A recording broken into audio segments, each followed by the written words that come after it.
അപ്പോ തുടങ്ങാം. നമോ വിഷ്ണുപാദായ കൃഷ്ണപ്രേഷ്ഠായ ഭൂതലെ ശ്രീമതി ജയപതാക സ്വാമിനിധി നാമിനെ. നമോ വിഷ്ണുപാദായ കൃഷ്ണപ്രേഷ്ഠായ ഭൂതലെ ശ്രീമതി ഭക്തി വേദാന്ത സ്വാമിനിധി നാമിനെ. നമസ്തേ സാരസ്വതി ദേവേ ഗൗരവാണി പ്രചാരിണെ നിർവിശേഷ ശൂന്യവാദി പാശ്ചാത്യാദേശധാരണെ. ജയ ശ്രീകൃഷ്ണ ചൈതന്യ പ്രഭു നിത്യാനന്ദ ശ്രീ അദ്വൈത ഗദാധര ശ്രീവാസാദി ഗൗരഭക്തവൃന്ദ. ഹരേ കൃഷ്ണ കൃഷ്ണ കൃഷ്ണ ഹരേ ഹരേ, ഹരേ രാമ രാമ രാമ ഹരേ ഹരേ. ഓമജ്ഞാനത്തിഗ്രന്ഥസ്യ ജ്ഞാനാഞ്ജന ശലാകയ ചക്ഷുരമീലിതമേന തസ്മൈ ശ്രീ ഗുരുവേ നമഃ. ഹരേ കൃഷ്ണ. അപ്പൊ നമുക്ക് ഗരുഡപുരാണത്തിന്റെ നാലാമത്തെ ദിവസമാണെന്ന്. വളരെ ചുരുക്കിയാണ് പറയുന്നത്, എന്നിട്ട് പോലും നമ്മൾ പ്രതീക്ഷിക്കുന്ന രീതിയിൽ തീരുന്നില്ല. അത്രത്തോളം വിശാലമായ വിഷയമാണിത്. മരണവും മരണത്തിന് ശേഷം സംഭവിക്കുന്നതായിട്ടുള്ള കാര്യങ്ങളാണ് നമ്മൾ ഇത്രയും ദിവസം പറഞ്ഞുകൊണ്ടിരുന്നത്. ആത്മാവിനെ മരണശേഷം പുറത്തേക്ക് വളരെ വേദനാജനകമായ ഒരു സംഭവത്തിലാണ് ഈ പുറത്തേക്ക് ഈ ശരീരത്തിൽ നിന്ന് വലിച്ചു എടുക്കുന്നത്. അയ്മക്കിങ്കരന്മാർ വന്നിട്ട് അത് കഴിഞ്ഞിട്ട് പിന്നെ എന്താ പറയാ 10, 13, 16 ദിവസം കൊണ്ട് തന്നെ പിണ്ടശരീരം പുത്രനാൽ അവന് കിട്ടുന്നു. സൂക്ഷ്മ ശരീരമായ മനസ്സ് ബുദ്ധി അഹങ്കാരത്തോട് കൂടിയ ആത്മാവിന് പിണ്ടശരീരം കിട്ടി. പിന്നെ അത് കഴിഞ്ഞിട്ട് 16 അല്ലെങ്കിൽ 3 അന്ന് 13, 16 പറയാൻ കാരണം ഈ പറഞ്ഞ ശുദ്ധി അശുദ്ധിയുമായി ബന്ധപ്പെട്ടുള്ളതാണ്. ബ്രാഹ്മണർക്ക് 13, മറ്റുള്ളവർക്ക് 16, അങ്ങനെയാണ് കണക്കൂട്ടിയിരിക്കുന്നത്. അപ്പൊ എനിവേ എന്തായാലും പിന്നെ ആണ് യാത്ര, നരക ലോകത്തേക്കുള്ള യമലോകത്തേക്കുള്ള യാത്ര. ആ യാത്ര കഴിഞ്ഞ് വിചാരണ കഴിഞ്ഞിട്ട് ഓരോരുത്തർക്കും ഓരോരോ കുറ്റങ്ങൾ, ഇവിടെ ചെയ്തു കൂട്ടിയ പാപങ്ങൾക്കൊക്കെ എന്തൊക്കെ നരകങ്ങളുണ്ട് എന്ന് പ്രതിപാദിക്കുന്നു. അത് കഴിഞ്ഞിട്ട് ഓരോരുത്തരുടെയും നരകയാതനയൊക്കെ പറഞ്ഞു. അത് കഴിഞ്ഞിട്ട് എത്രയോ കാലത്തെ നരകയാതനയ്ക്ക് ശേഷം പരിപക്വമായ അവസ്ഥയിൽ അവര് പിതൃലോകത്തേക്ക് പോകുന്നു, പിതൃശരീരം നേടുന്നു. അപ്പം യാതന അനുഭവിക്കാൻ വേണ്ടി യാതന ശരീരവും പിതൃക്കളുടെ അടുത്തേക്ക് പോകാൻ പിതൃശരീരവും കിട്ടുന്നു. അത് കഴിഞ്ഞിട്ട് നമ്മളുടെ കഴിഞ്ഞ ജന്മത്തിലെ ഋണബന്ധനങ്ങൾ, നമ്മൾ ആരോടൊക്കെ കടബാധ്യതയുണ്ട്, നമ്മൾ ആരെയെല്ലാം വേദനിപ്പിച്ചിട്ടുണ്ട്, ഏതെല്ലാം ജീവികളെ കൊന്നിട്ടുണ്ട്, അവരാൽ നമ്മൾ കഷ്ടപ്പെടാൻ, നമ്മൾ ബുദ്ധിമുട്ടാൻ, നമ്മൾ കൊല്ലപ്പെടാനൊക്കെ വീണ്ടും നമുക്കിവിടെ വരേണ്ടി വരും. സ്ഥൂല ശരീരം വീണ്ടും സ്വീകരിക്കേണ്ടി വരും. അങ്ങനെ നമ്മുടെ കർമ്മങ്ങൾക്ക് അനുസൃതമായിട്ടുള്ള കുറെ ആൾക്കാരുടെ ഒരു കൂട്ടത്തിൽ നമ്മൾ വന്ന് ജനിക്കും. അതിന് അനുസരിച്ചുള്ള ബന്ധുമിത്രാദികളും പുത്രന്മാരും ഒക്കെ ആയിട്ട് നമ്മൾ വന്ന് ജനിക്കും ഈ ഭൗതിക ലോകത്ത് വീണ്ടും. അങ്ങനെ കർമ്മം എന്ന് പറയുന്നത് ഒരിക്കലും നമ്മളെ വിട്ടുപോകുന്നതല്ല. നമ്മൾ ചെയ്ത കർമ്മങ്ങൾ നമ്മൾ തന്നെ അനുഭവിക്കും. താൻ ചെയ്യുന്ന കർമ്മങ്ങളുടെ ഫലം താൻ തന്നെ അനുഭവിക്കണം. വേറെ ആരും അതിന് ഉത്തരവാദിയല്ല. അപ്പോ നമ്മൾ ഈ ജന്മത്തിൽ ചിലപ്പോ വലിയ തെറ്റും കുറ്റങ്ങളും ചെയ്തിട്ടുണ്ടാവില്ല. പക്ഷെ കഴിഞ്ഞ ജന്മങ്ങളിൽ, കാരണം ഇവിടെ നമ്മൾ വന്നിട്ട് ഇന്നലെയോ മെനങ്ങാന്നോ ഒന്നും അല്ല വന്നത്. ഇവിടെ വന്നത് സൃഷ്ടിയുടെ ആരംഭം തൊട്ടുള്ളവരാണ് നമ്മൾ. ഭഗവാന്റെ കൂടെ ഉണ്ടായിരുന്നതാണ്. പക്ഷെ നമ്മൾ ഭഗവാനോടുള്ള അസൂയ കൊണ്ട് നമ്മൾ ഭൂമിയിലേക്ക്, ഭൗതിക ലോകത്തേക്ക് വന്ന് പതിച്ചു. അപ്പോ ഇവിടെ വന്നിട്ട് നമ്മൾ ഓരോരോ കർമ്മങ്ങളിലൂടെ നമ്മളിങ്ങനെ പുണ്യവും പാപവും ഒക്കെ ഇങ്ങനെ വാങ്ങിക്കൂട്ടി വെച്ചിരിക്കുന്നു. അപ്പോ അത് നമ്മൾ തന്നെ അനുഭവിക്കണം, അത് വേറെ ആരും അനുഭവിക്കില്ല. അപ്പോ അങ്ങനെ വീണ്ടും നമ്മൾ ഈ ഭൗതിക ലോകത്ത് നമ്മൾ അനുഭവിക്കാനുള്ള, അത് സുഖമായിക്കോട്ടെ ദുഃഖമായിക്കോട്ടെ എന്തായിക്കോട്ടെ, നമ്മൾ ചെയ്തിട്ടുള്ളതിന്റെ റിസൾട്ട് നമുക്ക് തിരിച്ചു കിട്ടും. അപ്പൊ അതുവരെയാണ് നമ്മൾ ഇന്നലെ പറഞ്ഞു നിർത്തിയത്. അപ്പോ ഇനി നമ്മൾ പറയുന്നത് ഒരു മരണം നടക്കുമ്പോൾ എന്തൊക്കെ സംഭവിക്കുന്നെന്ന് ഗരുഡപുരാണത്തിൽ പറയുന്നത്, വീട്ടിൽ എന്താ നടക്കുന്നത്. അപ്പോൾ ശരിക്കും സ്വാഭാവികമായിട്ടും മരിച്ചുപോയി, അപ്പോൾ എന്താണ്, നമ്മളെല്ലാവരെയും അറിയിക്കുന്നു.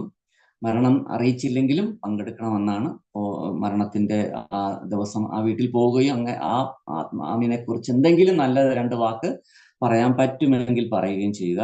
മോശമായിട്ടുള്ള എന്തെങ്കിലും അനുഭവം ഉണ്ടെങ്കിൽ പോലും മിണ്ടാതിരിക്കുക, ഒന്നും അങ്ങനെ അദ്ദേഹത്തിന് എതിർത്തോ വിഷമിപ്പിക്കാവുന്ന രീതിയിലൊന്നും പറയരുത്.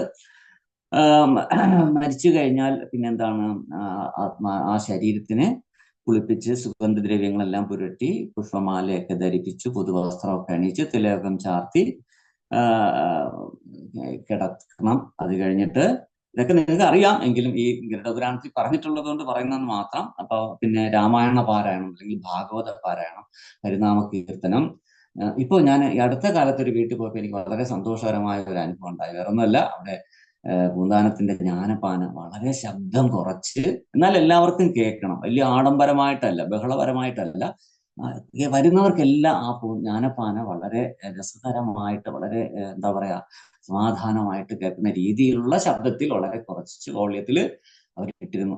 അത് വളരെ എന്ന് പറഞ്ഞാൽ ആ സമയത്തിന് ആപ്റ്റായിട്ടുള്ള വളരെ യോജിക്കുന്ന രീതിയിലുള്ള ഒരു നല്ല സംഭവമാണ്. അവർ കേൾക്കുന്ന, അവർ വരുന്നവർക്കെല്ലാം കുറച്ച് സമയത്തേക്കെങ്കിലും ഈ പറയുന്ന ജീവിതമെന്ന നശ്വരമായ ഈ ജീവിതത്തെക്കുറിച്ചുള്ള ചിന്തകളും യഥാർത്ഥ ശാശ്വതമായിട്ടുള്ള ഭഗവാനുമായിട്ടുള്ള ബന്ധവും ഇവിടെ നമ്മൾ ചെയ്യുന്ന ഓരോ കർമ്മത്തിനുമുള്ള ഫലങ്ങളും ഇതിനെക്കുറിച്ചൊക്കെ പ്രതിപാദിച്ചുകൊണ്ട് ഭാഗവതത്തിന്റെ ക്യാപ്സ്യൂളാണ് ഈ ജ്ഞാനപ്പാന എന്ന് പറയുന്നത്.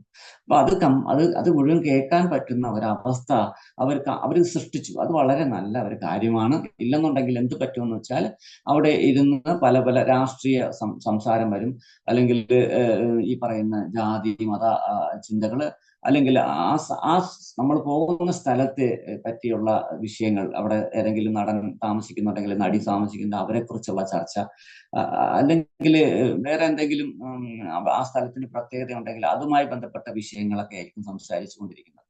അപ്പോൾ ഈ സമയത്ത് നമ്മൾ ശരിക്കും മരണം നടന്ന വീട്ടിലേക്ക് ചെല്ലുമ്പോൾ ഭാഗവതമോ രാമായണമോ അല്ലെങ്കിൽ ഈ പറയുന്ന ഹരിനാമ കീർത്തനമോ പൂന്താനത്തിന്റെ ജ്ഞാനപ്പാന, ഇതെല്ലാം വളരെ നല്ലതാണ്.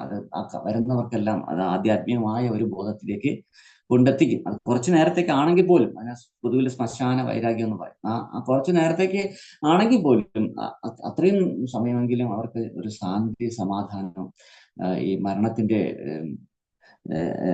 എന്താ പറയാ, മരണം എന്ന് പറയുന്ന അത് എല്ലാവർക്കും ഉള്ളതാണെന്നും അതിൽ നിന്ന് ആർക്കും മോചനമില്ലെന്നും ഒക്കെ ഉള്ള കാര്യങ്ങളെങ്കിലും കുറഞ്ഞ പക്ഷം അവർക്ക് ചിന്തിക്കാൻ പറ്റും. എന്തായാലും ഈ കിടക്കുന്ന ആളിന്റെ ഗോത്രവും പേരും മന്ത്ര പുരസരം പിണ്ടദാനം ചെയ്യണം. തുടർന്ന് ഈ പറയുന്ന വാക്കിരി ഇടൽ എന്ന് പറയുന്ന അവസാനത്തെ ആഹാരം അർപ്പിക്കുന്ന ഒരു ചടങ്ങുണ്ട്. അതൊക്കെ ബന്ധുമിത്രാദികൾ ചെയ്യുന്ന കാര്യമാണ്. അതെല്ലാം ചെയ്ത് അതില് സാധാരണ പണ്ടൊക്കെ അരിയും ചോറൊക്കെ ആയിരുന്നു. ഇപ്പൊ അത് മാറി എള്ള് തുളസിയൊക്കെ ആക്കിയിട്ടുണ്ട്. തുളസി ഒരു കാരണവശാലും അതിന് ഉപയോഗിക്കാൻ പാടില്ല.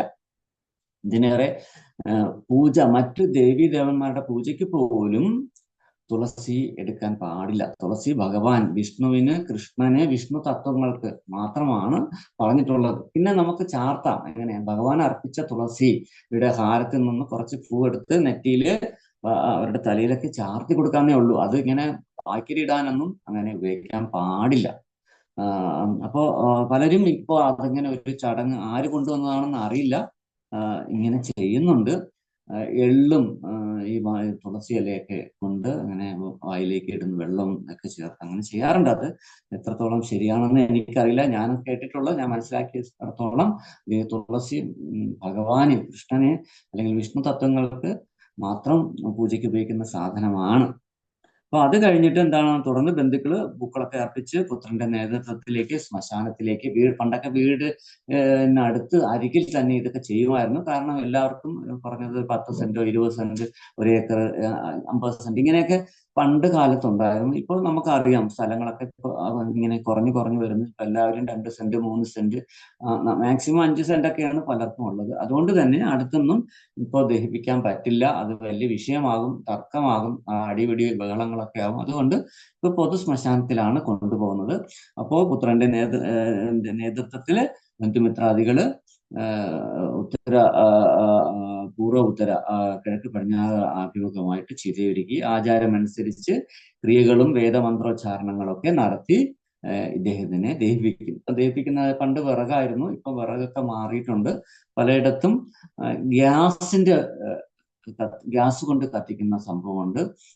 പിന്നെ ഇലക്ട്രിക്കൽ ശ്മശാനം, നമുക്ക് തിരുവനന്തപുരത്ത് ഇലക്ട്രിക്കൽ ശ്മശാനമുണ്ട്. പിന്നെ ഈ പറയുന്ന വിറകും ചിരട്ട ഇതൊക്കെ തുണ്ടൊക്കെ വെച്ച് ചെയ്യുന്ന ആ സംഭവമുണ്ട്. എന്തായാലും നമ്മൾക്ക് നമ്മുടെ രീതി അനുസരിച്ച് കത്തിച്ച് കളയലാണ് ചെയ്യുന്നത് ഈ ഭൗതിക ശരീരം. മറ്റു മതക്കാര്, പ്രത്യേകിച്ച് സെമിറ്റിക് മതക്കാരൊക്കെ ഭൂമിയിൽ കുഴിച്ചിടുകയാണ് ചെയ്യുന്നത്. അവർ മണ്ണ് മണ്ണോട് ചേരുന്നു എന്നുള്ള ഒരു തത്വത്തിൽ ഭൂമിയിൽ ക്രിസ്ത്യാനികളും മുസ്ലിങ്ങളൊക്കെ കൊണ്ട് കുഴിച്ചിടലാണ് ചെയ്യുന്നത്. പാഴ്സികൾ തുടങ്ങിയുള്ള ആൾക്കാര് ഈ ഗരുഡന് കൊണ്ട് കൊടുക്കലാണ്. പക്ഷികൾക്ക് ഈ ശവത്തിനെ കൊണ്ട് വലിയ കുന്നിന്റെ മുകളിൽ കൊണ്ട് ഇട്ട് കൊടുക്കും. ഇങ്ങനെ പലയിടത്തും പല ആചാരങ്ങളാണ് ഈ സംസ്കാര ക്രിയ നടത്തുന്നത്. എന്തായാലും ഈ മരിച്ചുപോയ ജീവന് സദ്ഗതി ലഭിക്കണേ എന്നുള്ള പുത്രന്റെ പ്രാർത്ഥനയോടുകൂടി ഈ സംസ്കാര ചടങ്ങ് അവിടെ പൂർത്തിയാകണം. അത് കഴിഞ്ഞിട്ട് തിലം എന്ന് പറഞ്ഞാൽ എള്ളാണ്. എള്ള് ചേർത്ത് നെയ്യ് ആത്മശുദ്ധി ചെയ്യണം. അനുയോജ്യമായിട്ടുള്ള ദിവസത്തില് സഞ്ചയനം നടത്തണം. അന്ന് അസ്ഥി പാലില്, ഗോമൂത്രത്തില്, ചാണകം, ഗംഗാജലം, പിന്നെ വെള്ളം, കരിക്കിൻ വെള്ളം ഇതിലൊക്കെ കഴുകി സുഗന്ധദ്രവ്യം പൂശി നദിയിൽ കൊണ്ട് ഒഴുക്കണം. ഇതൊക്കെയാണ് സ്വാഭാവികമായിട്ടും നമ്മുടെയൊക്കെ വീടുകളിൽ നടന്നു വരുന്ന സംസ്കാര കർമ്മം. പിന്നെ 16-ന് ഈ ആത്മാവിനെ ഒരു സദ്യ ഒരുക്കി കൊടുക്കും. അത് ഇന്ന് പലയിടത്തും അത് ഈ ആത്മാവിന് അടി വാങ്ങി കൊടുക്കുന്ന ഒരു ചടങ്ങായിട്ടാണ് മാറിക്കൊണ്ടിരിക്കുന്നത്. കാരണം ആ ദിവസം ഇവർ ഈ ജീവിച്ചിരിക്കുന്നവർക്ക് കഴിക്കാനായിട്ട് ഇറച്ചിയും പൊറോട്ടയൊക്കെ വാങ്ങിച്ച്, പിന്നെ മദ്യം വാങ്ങുന്നവരുണ്ട്. ഇതെല്ലാം ആ മരിച്ചുപോയ ആളിന്റെ പേരും പറഞ്ഞാണ് വാങ്ങുന്നതെങ്കിലും കുടിച്ചു തീർക്കുന്നതും കഴിച്ചു തീർക്കുന്നതും ഒക്കെ ഈ ബന്ധുജനങ്ങളാണ്. അതിന് മഹാപാവമാണ്. അടി പോകുന്ന വഴിക്കും അവിടെ ചെന്നതിന് ശേഷം ഇതിന്റെ പേര് പറഞ്ഞ് അടി കൊടുക്കും. അപ്പൊ എന്തിനാണ് നമ്മുടെ ബന്ധുജനങ്ങളെ ഒരു കുറ്റവും ചെയ്യാതെ മരിച്ചുപോയവർക്ക് അടി വാങ്ങിക്കൊടുക്കുന്നതെന്ന് നമ്മൾ ചിന്തിക്കണം. പിന്നെ ഈ സംസ്കാര ചടങ്ങുകൾ പല വിധത്തിലാണ് നടത്തുന്നത്. സാധാരണക്കാർ മരിച്ചാൽ കത്തിച്ചു കളയുന്ന കാര്യം നമ്മളിപ്പോൾ പറഞ്ഞു. പക്ഷെ സന്യാസി മരിച്ചു കഴിഞ്ഞാൽ അത് കത്തിക്കാൻ പാടില്ല. അവരെ സമാധി ഇരുത്തുക, അല്ലെങ്കിൽ ഭൂമിയിൽ അവരെ ഇരുത്തി ഈ പറയുന്ന കർപ്പൂരം അല്ലെങ്കിൽ എന്താ പറയാ, അങ്ങനെയുള്ള വിശിഷ്ടങ്ങളായ സാധനങ്ങൾ കൊണ്ട്, ഭസ്മം, കർപ്പൂരം ഇതെല്ലാം കൊണ്ട് ഇരുത്തി, പൂക്കള് ഇതെല്ലാം ഇട്ടാണ് അവരെ ഇരുത്തിയിട്ട് അവരെ സമാധി ഇരുത്തലാണ് ചെയ്യുന്നത്. ചില സ്ഥലങ്ങളിലൊക്കെ ഈ നദികളിൽ വിക്ഷേപിക്കാറുണ്ട്. ഒരിക്കലും അത് ശരിയല്ല. നദികളെ സംരക്ഷിക്കണം, അതിനെ മലിനമാക്കാൻ പാടില്ല. പക്ഷെ ഗംഗാ തീരത്തൊക്കെ പോയി കഴിഞ്ഞാൽ പകുതി വെന്ത ശരീരങ്ങളെ എടുത്ത് നദിയിലേക്ക് എറിയുന്നത് കാണാം. കാരണം അതിന് രണ്ട് കാരണമാണ്. ഒന്ന്, വിറക് ലാഭിക്കൽ. രണ്ട്, ഗംഗയിൽ ഇങ്ങനെ വീണു പോകുന്ന ശവങ്ങൾക്ക് അവർക്ക് മോക്ഷം കിട്ടുമെന്നൊരു വിശ്വാസം അത് ഉള്ളത് കൊണ്ടാണ്. അപ്പോ എന്തായാലും ഇതാണ് സംസ്കാരക്രിയ. ഇനി അടുത്ത കർക്കിടവാവും ബലി തർപ്പണവും അതിനെക്കുറിച്ചാണ് ഇനി പറയുന്നത്. കേരളത്തിലെ ഹിന്ദുക്കൾ മരിച്ചുപോയ പൂർവ്വക്കായിട്ട് നടത്തുന്ന ഒരു ആചാരമാണ് ഈ പറയുന്ന എന്താ പറയാ ബലി തർപ്പണം എന്ന് പറയുന്നത്. അത് അമാവാസി ദിവസം ആയതിനാൽ അതിനെ വാവ് ബലി എന്ന് പറയും. മരിച്ചയാളുടെ നക്ഷത്രം അല്ലെങ്കിൽ മരിച്ച ദിവസ നക്ഷത്രം ആ ദിവസത്തിലും ഇതിങ്ങനെയുള്ള ചടങ്ങ് നടത്താം. പിന്നെ പൊതുവിൽ ഈ പറയുന്ന കർക്കിടക മാസത്തിലാണ് ഇതൊക്കെ നടത്തുന്നത്. ദക്ഷിണായന കാലം കർക്കിടവാവ് മാസത്തിലാണ് ഈ കറുത്ത വാവ് വരുന്നത്. അത് നല്ല കറുത്തവാവ് അല്ല, എല്ലാ മാസത്തിലും ഉണ്ട്. പക്ഷെ ഈ ദക്ഷിണായന കാലത്തെ അതാണ് നമ്മുടെ വാർഷിക ബലിയൊക്കെ ഇടുന്ന സമയമാണ്. അത് പിതൃകൾക്ക് ശാന്തി, സമാധാനം, ഉയർച്ച, ഇതെല്ലാം സന്തോഷം, ഇതൊക്കെ നൽകുന്ന ഒരു ചടങ്ങാണിത്. ക്ഷേത്രങ്ങളിലും നദീതീരങ്ങളിലും സമുദ്രതീരത്തൊക്കെ ഇത് നടത്താറുണ്ട്. ഞാൻ ഇന്നലെ പറഞ്ഞതുപോലെ ഇല്ലം, വല്ലം, നെല്ലി തുടങ്ങി എന്ന് പറഞ്ഞാൽ വീട്ടിലും ആണെങ്കിൽ ചെയ്യാം. അത് തിരുവല്ലത്ത് ചെയ്യാം, തിരുനെല്ലിയിൽ ചെയ്യാം. അല്ലാതെ മറ്റു വിഷ്ണു ക്ഷേത്രങ്ങളിലും പിന്നെ ഇപ്പൊ മറ്റുള്ള ദേവീദേവന്മാരുടെ ക്ഷേത്രങ്ങളും നദീതീരങ്ങളിലൊക്കെ ഇപ്പൊ നടത്താറുണ്ട്. എന്ത് ചെയ്താലും വിഷ്ണു പ്രസാദവും വിഷ്ണു മന്ത്രവും ആയിരിക്കണം നമ്മൾ ആ പരേതാത്മാവിനെ കൊടുക്കേണ്ടത്. ഇത് ചെയ്യുന്ന ആള് തലേ ദിവസം ഒരിക്കലായിരിക്കണം. ബാഹ്യമായും ആഭ്യന്തരമായിട്ടും ശുചിത്വം ഉണ്ടായിരിക്കണം. മത്സ്യമാംസാദികൾ ഒഴിവാക്കണം. ഉള്ളി, വെളുത്തുള്ളി ഇതൊക്കെ ഒഴിവാക്കി ബ്രഹ്മചര്യം, അന്നൊരു ദിവസം പൂർണ്ണമായിട്ടും ബ്രഹ്മചര്യം അനുഷ്ഠിക്കണം. തറയിൽ കിടക്കണം. തറയിൽ എന്ന് പറഞ്ഞാൽ മെത്തയിൽ കിടക്കരുതെന്നാണ് ഉദ്ദേശിക്കുന്നത്. പരമ്പ് വിരിച്ച് തറയിൽ കിടന്ന് അത് കഴിഞ്ഞ് കുളിച്ച് ശുദ്ധ വസ്ത്രം ധരിച്ച് വേണം ഇതൊക്കെ ചെയ്യാൻ. അന്നത്തെ ദിവസം ഉഴുന്ന് ഒഴിവാക്കാൻ പാടില്ലെന്നും ചിലർ പറയുന്നുണ്ട്. നെയ്യ്, പഴം, പൂവ്, കറുത്ത എള്ള്, പവിത്രം, അന്നം, വാഴയില, ദർഭ, വെള്ളം ഇതൊക്കെയാണ് അതിന് അനുബന്ധമായിട്ട് ഉപയോഗിക്കുന്ന വസ്തുക്കള്. ദേവന്മാരുടെ രാത്രിയായി കണക്കാക്കുന്ന ദക്ഷിണായന കാലം ആരംഭിക്കുന്ന കർക്കിടകത്തിലാണ് ഏറ്റവും അത്യുത്തമമായിട്ടുള്ള ഈ കർക്കിടക ബലി നടക്കുന്നത്. അത് നേരത്തെ പറഞ്ഞതുപോലെ ബന്ധുക്കൾക്ക് പ്രീതിയും സന്തോഷവും അവർക്ക് മോക്ഷമാർഗവും ഒക്കെ തുറന്നു കൊടുക്കുന്നു. ഇതിലൂടെ പരമായ സമാധാനം നമുക്ക് കിട്ടും. പരശുരാമൻ തന്റെ പിതാവിനെ കൊന്ന ക്ഷത്രിയരെയെല്ലാം 21 പ്രാവശ്യം വധിച്ചിട്ട് ആ രക്തം കൊണ്ട് തന്നെ പിതൃക്കൾക്ക് തർപ്പണം ചെയ്തതായിട്ട് പുരാണങ്ങളിൽ പറയുന്നു. നമുക്ക് 3 പേരോടാണ് ശരിക്കും ഈ ഭൗതിക ലോകത്ത് കടമുള്ളത്. ഒന്ന് പ്രധാനമായിട്ടും നമുക്ക് നമ്മുടെ ശാശ്വത പിതാവും മാതാവും ബന്ധുവൊക്കെ ആയ ഭഗവാനോട്, 2 നമ്മുടെ ഈ ഭൗതിക ലോകത്ത് നമുക്ക് ജന്മം തന്ന മാതാപിതാക്കളോട്, 3 ഈ പറയുന്ന ഈശ്വരനോടും ഋഷിമാരോടും മുനിമാരോടും ഒക്കെ മറ്റു ദേവീദേവന്മാരോടും ഒക്കെയാണ് മൂന്നാമത്തെ. ഇവർക്ക് ഈ പറയുന്ന ഈ 3 കൂട്ടരോടും നമുക്ക് ഋണബന്ധം എന്ന് പറഞ്ഞാൽ കടബാധ്യത ഉണ്ട്. അപ്പൊ ഇവർക്കെല്ലാം നമുക്ക് തൃപ്തി വരുത്താൻ വേണ്ടി ഉള്ളതാണ് ഈ തർപ്പണം എന്ന് പറയുന്ന വാക്കിന്റെ അർത്ഥം തന്നെ തൃപ്തി വരുത്തുക എന്നാണ്. ഒരു ഉദാഹരണം പറഞ്ഞാല്, നമ്മൾ ആഗസ്റ്റ് 15-ന് ദേശീയ പതാക ഉയർത്തി അതിനു മുന്നിൽ ദേശീയ ഗാനം ചൊല്ലി പൂക്കളർപ്പിച്ച് ഭാരതാംബയെ വന്ദിക്കുന്നതായിട്ട് നമ്മൾ ചിന്തിക്കും. പക്ഷെ അത് ഒരു ചടങ്ങാണ്. പക്ഷെ നമ്മൾ അവിടെ ഭാരതാംബയെ നമിക്കുന്നു എന്നുള്ളതാണ് അവിടെ നമ്മൾ കാണിക്കുന്നത്. അതുപോലെ ഉള്ള സംഭവമാണ് ഈ തർപ്പണം എന്ന് പറയുന്നത്. അപ്പോൾ ഇടത് കൈയിലെ വെള്ളം വലത് കൈയിലേക്ക് ഒഴിച്ച് ദേവാഹ തർപ്പയാമി, വേദാഹ തർപ്പയാമി, വൃക്ഷായ തർപ്പയാമി, വിപ്രായ തർപ്പയാമി, സമുദ്രാഹ തർപ്പയാമി, പർവ്വതാഹ തർപ്പയാമി, ഇങ്ങനെ കുറെ മന്ത്രങ്ങളൊക്കെ അതിലുണ്ട്. അതൊക്കെ ഈ മന്ത്രങ്ങളൊക്കെ പറഞ്ഞാൽ നമുക്ക് ഈ ക്ലാസ് ഒരു 2-3 ആഴ്ച തന്നെ കൊണ്ടുപോകുന്നുണ്ട്. അതുകൊണ്ട് ഞാൻ അത്രയൊന്നും പറയുന്നില്ല. ഇതെല്ലാം താല്പര്യമുള്ളവർക്ക് ഇതിനെക്കുറിച്ചൊക്കെ പഠിക്കാനുള്ള പുസ്തകങ്ങളൊക്കെ ഇന്ന് കിട്ടും. നെറ്റിലൊക്കെ സെർച്ച് ചെയ്ത ഇതിനെക്കുറിച്ചുള്ള കാര്യങ്ങൾ കിട്ടും. കൂടാതെ പല പല ബ്രാഹ്മണ ഈ പറയുന്ന ഋത്തുക്കുകളൊക്കെ ഇതിനെക്കുറിച്ചുള്ള ക്ലാസ്സുകളൊക്കെ യൂട്യൂബിൽ ഇട്ടിട്ടുണ്ട്. പൂക്കള്, എള്ള്, അന്നം എല്ലാം ഇങ്ങനെ തർപ്പണം ചെയ്യാം. പിന്നെന്താണ്, പിതൃക്കൾക്ക് കുളി കഴിഞ്ഞ് ഈറൻ വസ്ത്രത്തോട് കിഴക്കോട്ട് തിരിഞ്ഞിരുന്ന് മുട്ടുകുത്തിയിരുന്ന് വേണം ഈ തർപ്പണം ചെയ്യേണ്ടത്. പിതരാം തർപ്പയാമി, പിതാമഹാം തർപ്പയാമി, പ്രപിതാമഹാം തർപ്പയാമി എന്ന പുരുഷൻ ഇങ്ങനെ പറഞ്ഞുകൊണ്ട് അച്ഛന്റെ ആൾക്കാർക്ക് വേണ്ടിയും, മാതാരാം തർപ്പയാമി, പിതാമഹിം തർപ്പയാമി, മാതൃപിതാമഹിം തർപ്പയാമി എന്ന് മാതാവിന്റെ ബന്ധുക്കൾക്ക് വേണ്ടിയും ഈ തർപ്പണം ചെയ്യാം. ഭർത്താവിന് ഭാര്യ ആത്മഭർത്താരാം തർപ്പയാമി എന്ന് പറഞ്ഞ് തർപ്പണം ചെയ്യാം. ഭാര്യയ്ക്ക് വേണ്ടി ഭർത്താവ് ആത്മപത്നിൻ തർപ്പയാമി എന്ന് പറഞ്ഞ് തർപ്പണം ചെയ്യണം. പുത്രൻ മരിച്ചു പോയവർക്ക് വേണ്ടി ആത്മപുത്രം തർപ്പയാമി എന്ന് പറയാം. പുത്രി മരിച്ചവർക്ക് വേണ്ടി ആത്മപുത്രിയും തർപ്പയാമി. അച്ഛന്റെ സഹോദരനാണെങ്കിൽ പ്രാധാരാം തർപ്പയാമി, അച്ഛന്റെ സഹോദരിക്ക് വേണമെങ്കിൽ പിതൃഭഗിനി തർപ്പയാമി. അമ്മയുടെ സഹോദരന് വേണ്ടി മാതൃമാതുല തർപ്പയാമി, അമ്മയുടെ സഹോദരിക്ക് വേണ്ടി മാതൃഭഗിനി തർപ്പയാമി.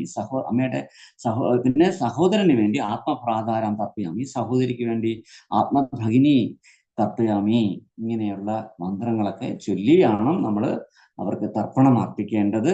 അപ്പോ ഇതിനെ നമ്മൾ പറഞ്ഞു, ഈ പറയുന്ന എള്ള്, ചോറ്, പിന്നെ പൂക്കള്, ഇതൊക്കെ കൊണ്ട്, പിന്നെ കയ്യിൽ പവിത്രം എന്ന് പറയുന്ന ദർഭ കൊണ്ടുള്ള മോതിരമൊക്കെയാണ്.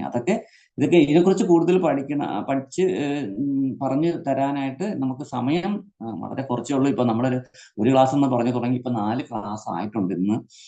ഇന്ന് തീരുമോ എന്ന് തന്നെ എനിക്കറിയില്ല, അത്രത്തോളം ഉണ്ട് ഈ വിഷയം.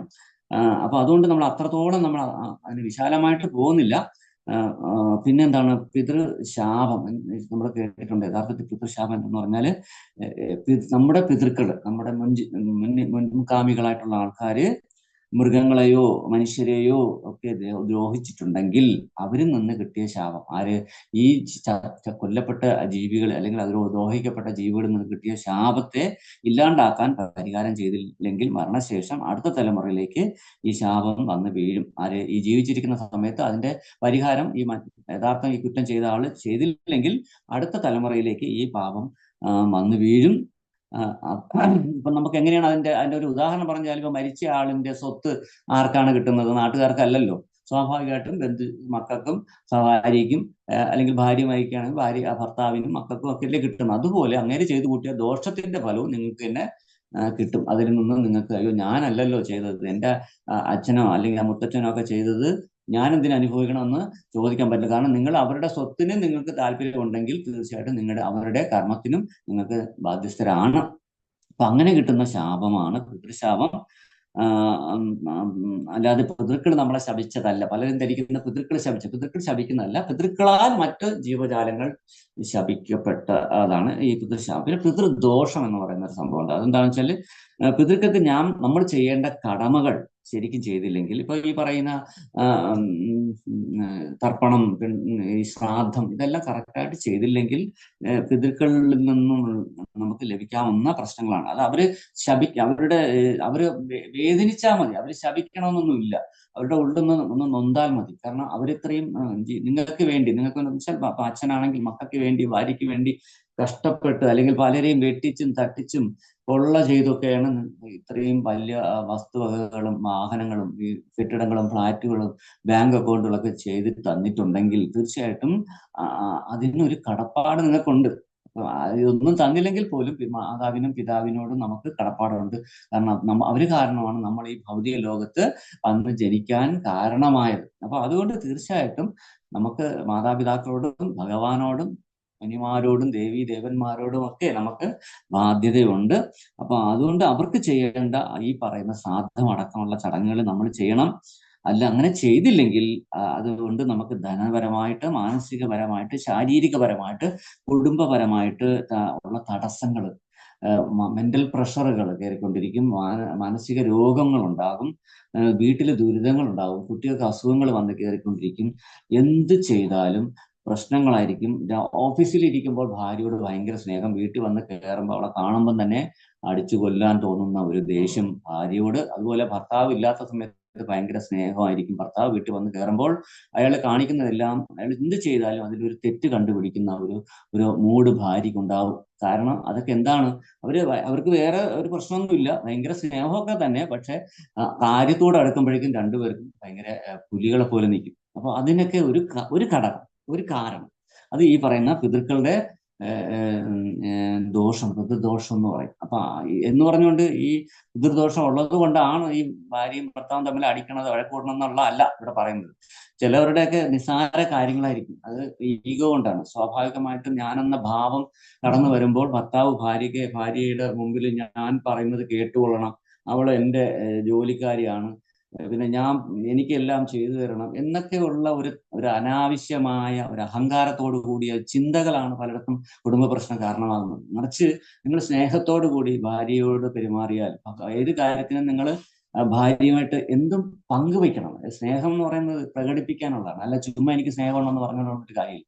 അപ്പൊ അവർക്ക് പാചകത്തിന് സഹായിക്കാം, നമ്മളെ കൊണ്ട് പറ്റുന്ന രീതിയിൽ. ഇപ്പൊ പാചകത്തിന് മലക്കറിയൊക്കെ അരിഞ്ഞു കൊടുക്കാം, ചപ്പാത്തി പരത്തി കൊടുക്കാം, ദോശ ചുട്ടു കൊടുക്കാം, എന്തെല്ലാം സഹായിക്കാം നമുക്ക്. അപ്പോ അതുപോലെ അല്ല, ഇപ്പൊ തുണി അലക്കുമ്പോൾ നിങ്ങൾക്ക് ജസ്റ്റ് ഒന്ന് പിഴിഞ്ഞിട്ട് കൊടുക്കാം, തുണി അലശയിൽ അലക്കിയിടാം, അല്ലെങ്കിൽ എന്തും നിങ്ങൾക്ക് ഭാര്യ സഹായിക്കാം. അല്ലാതെ എൻ്റെ അടിമയാണ് ഭാര്യ എന്നുള്ള ചിന്തയിലേക്ക് പോകുമ്പോഴാണ് വീട്ടിൽ പ്രശ്നങ്ങൾ ഉണ്ടാവുന്നത്. ഒരു വിട്ടുവീഴ്ച മനോഭാവം കുടുംബത്തിൽ ഇല്ലെന്നുണ്ടെങ്കിൽ നീ എന്തൊക്കെ പറഞ്ഞിട്ടും എത്ര ജപിച്ചിട്ടും അവിടെ സമാധാനം ഉണ്ടാകില്ല. ഭാര്യ ആയാലും ഭർത്താവായാലും പരസ്പരം ഇരുകൂട്ടരും വളരെ സ്നേഹത്തോടുകൂടി, പരസ്പര വിശ്വാസത്തോടുകൂടി, സത്യസന്ധത എല്ലാ കാര്യത്തിലും പുലർത്തണം. അത് ആധ്യാത്മിക ജീവിതത്തിൽ മാത്രമല്ല, ഭൗതിക ജീവിതത്തിലും ആവശ്യമാണ്. പരിശുദ്ധി വളരെ കീപ്പ് ചെയ്യണം. ഭാര്യ എന്ന് പറയുന്നത് നമ്മുടെ ജീവിതകാലം മുഴുവൻ നമുക്ക് എന്താ പറയാ, മറ്റു ബന്ധങ്ങൾ, അച്ഛനമ്മയോട് തീർച്ചയായിട്ടും കടപ്പാടുണ്ടെങ്കിലും അതിനേക്കാൾ മറ്റൊരു തരത്തിലുള്ള ഒരു റിലേഷൻഷിപ്പാണ് ഭാര്യയുമായിട്ട്. അവിടെ നമ്മളെല്ലാം പരസ്പരം തുറന്ന് പങ്കുവയ്ക്കലാണ് നടക്കുന്നത്. അത്രത്തോളം പങ്കുവയ്ക്കൽ ഒരു ബന്ധത്തിലും കാണാൻ പറ്റില്ല. അപ്പൊ ആ ബന്ധത്തിന് നമ്മൾ എന്താ പറയാ, ഒരു പ്രത്യേക ഒരു ഒരു ഒരു ഒരു എന്താ പറയാ, സ്ഥാനം കൊടുക്കണം നമ്മുടെ ജീവിതത്തിൽ. അതിന് പരസ്പര പങ്കാളിത്തം അത്യാവശ്യമാണ്. നിങ്ങൾ അങ്ങനെ ഒന്ന് ശ്രമിച്ചു നോക്കിയാൽ, ആരെങ്കിലും ഈ ഗ്രൂപ്പിൽ ആർക്കെങ്കിലും അങ്ങനെ എന്തെങ്കിലും പ്രശ്നമുള്ള വീടുകളുണ്ടെങ്കിൽ നിങ്ങൾ ഈ പറഞ്ഞ ഒരു പരസ്പരം ഒന്ന് സഹകരിച്ചു നോക്കൂ, ഒന്ന് സ്നേഹിച്ചു നോക്കൂ, ഒന്ന് സഹായിച്ചു നോക്കൂ. ആ ആ പ്രശ്നം അവിടെ കൊണ്ട് തീരും, അന്നത്തോട് തീരും. പിറ്റേ ദിവസം തൊട്ട് നിങ്ങളുടെ ഭാര്യ നിങ്ങളോട് ഭയങ്കരമായ സ്നേഹപ്രകടനം കാണിക്കും. അതുപോലെ ഭർത്താവിനായിക്കോട്ടെ പിറ്റേ ദിവസം മുതൽ ഒരു പ്രത്യേക രീതിയിൽ ഭാര്യയോട് പെരുമാറാൻ അദ്ദേഹത്തിന് മനസ്സുകൊണ്ട് തയ്യാറാവും. പിന്നെ അത് പ്രവൃത്തി മേഖലയിലേക്ക് എത്തും. അത് അപ്പോൾ ഈ പറയുന്ന കുടുംബ കലഹം അടക്കമുള്ള പ്രശ്നങ്ങൾ ഈ പറയുന്ന പിതൃദോഷങ്ങളിലൂടെ ഉണ്ടാകാം.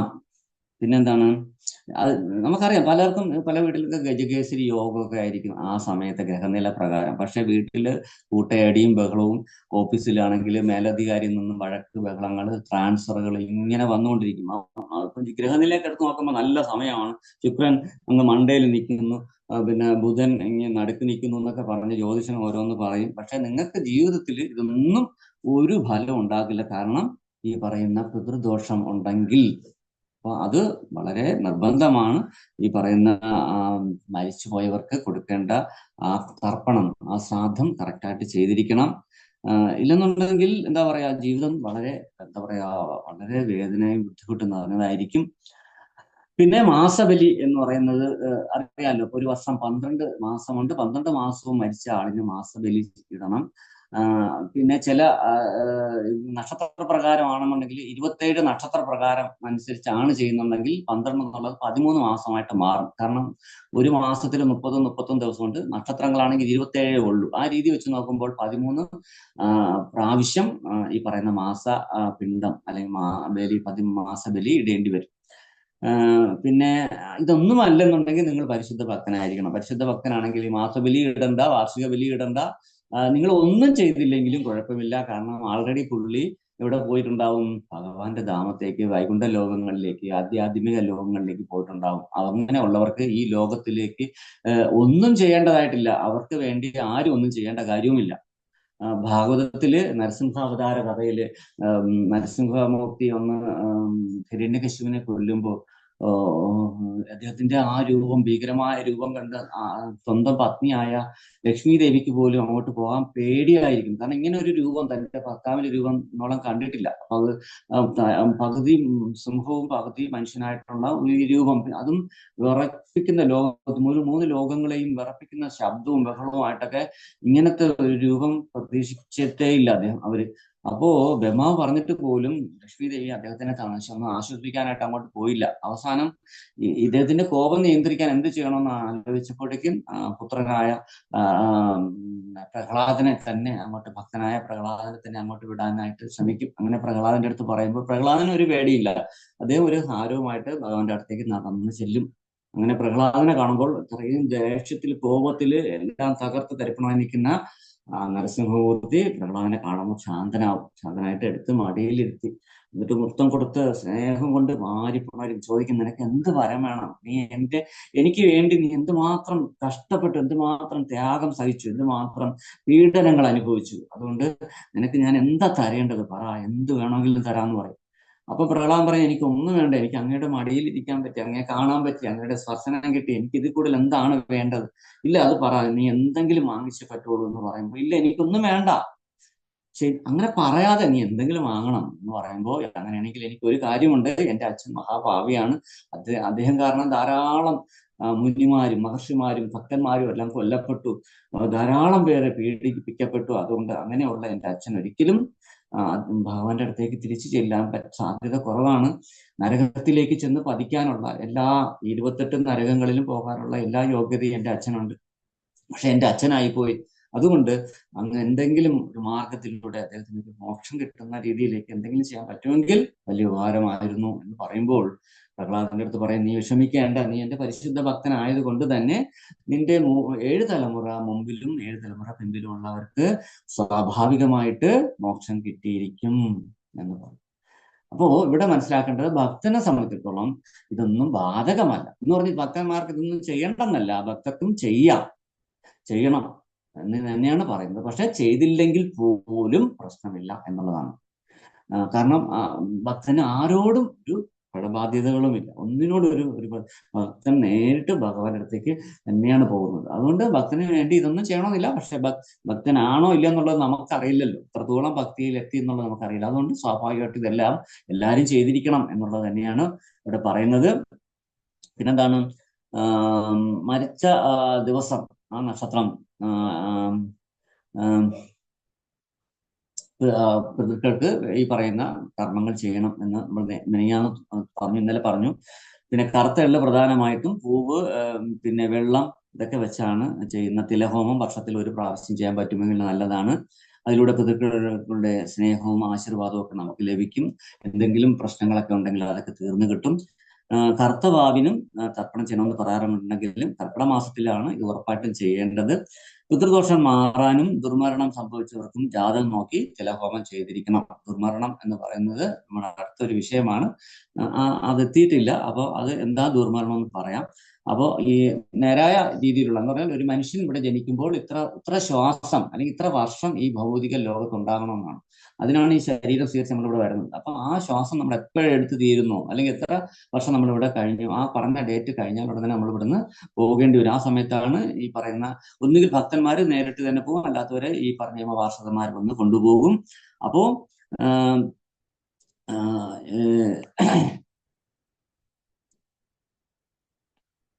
സാധാരണ മരണം എന്ന് പറയുന്നത് അതാണ്. ദുർമരണം അതല്ല, അതിനെ കട്ട് ചെയ്യുന്നതാണ്. എന്ന് പറഞ്ഞാൽ ഇപ്പൊ നമ്മൾ കുറ്റം ചെയ്ത ആൾ ജയിലിൽ ചെന്ന് കിടക്കുന്നു. അയാൾ ജയിലിൽ ചാടിയാൽ എങ്ങനെ ഇരിക്കും, അയാൾക്ക് എന്തുമാത്രം ശിക്ഷ ഉണ്ടാവും, അയാൾ എന്തുമാത്രം വേദന അനുഭവിക്കേണ്ടി വരും. അതാണ് ഈ ദുർമരണം എന്ന് പറയുന്നത്. എന്ന് പറഞ്ഞാൽ സ്വയം മരണം വരിക്കുന്ന കാര്യങ്ങളൊക്കെയാണ്. ഇപ്പൊ ആത്മഹത്യയൊക്കെ അതിൽ പെടുന്നതാണ്. പിന്നെ അല്ലാതെ കൊല്ലപ്പെടുന്നവരുണ്ട്. ഈ ആക്സിഡന്റില്, പിന്നെ എന്താണ്, പിന്നെ ഇപ്പം പ്രളയം സംഭവിച്ചു, ഇപ്പൊ അതുപോലെയുള്ള വെള്ളപ്പൊക്കം, ഇതിൽ ഇങ്ങനെയൊക്കെ, അല്ലെങ്കിൽ ഇടിമിന്നലേറ്റ് മരണം, പാമ്പ് കടിയിട്ട്, ഇങ്ങനെയൊക്കെയുള്ള ഇതൊക്കെ ദുർമരണത്തിൽ പെടും. എന്തായാലും ആത്മഹത്യക്കാണ് ഏറ്റവും കൂടുതൽ ശിക്ഷ പറഞ്ഞിട്ടുള്ളത്. എന്തായാലും ഈ പറഞ്ഞ എന്താ പറയാ, കർക്കിടക മാസത്തിൽ ഉറപ്പായിട്ട് തർപ്പണം ചെയ്യണം. പിതൃദോഷം മാറാനും ദുർമരണം സംഭവിച്ചിരിക്കും ജാതകം നോക്കി തിലഹോമം ചെയ്യണം. വീട്ടിലെ വഴക്കുകൾ, ദാരിദ്ര്യം, രോഗങ്ങൾ, തടസ്സങ്ങൾ, അശാന്തി, ചില അനാവശ്യ ചെലവുകൾ, ഇതെല്ലാം ഈ പറയുന്ന ദോഷങ്ങളിലൂടെ എന്ന് പറഞ്ഞാൽ യഥാർത്ഥത്തിൽ ഇവർക്ക് വേണ്ട പൂജകൾ ചെയ്തില്ലെങ്കിൽ ഉണ്ടാകുമെന്ന് ഈ പറയുന്ന ഗരുഡപുരാണം പറയുന്നുണ്ട്. പിന്നെന്താ, അത് മാത്രമല്ല അവർക്ക് സദ്ഗതിയും അവരുടെ ആത്മാവ് അല്ലാതെ നടക്കാനും ഒക്കെ, ശാന്തി അടയാനൊക്കെ അത് ആവശ്യമാണ്. മുൻജന്മ കർമ്മഫലങ്ങൾ അനുഭവിക്കാനായിട്ട് ആത്മാവ് വീണ്ടും ഈ പറയുന്ന പിതൃലോകത്തൊക്കെ പോയിട്ട് തിരിച്ച് വീണ്ടും ശരീരം സ്വീകരിക്കുന്നു.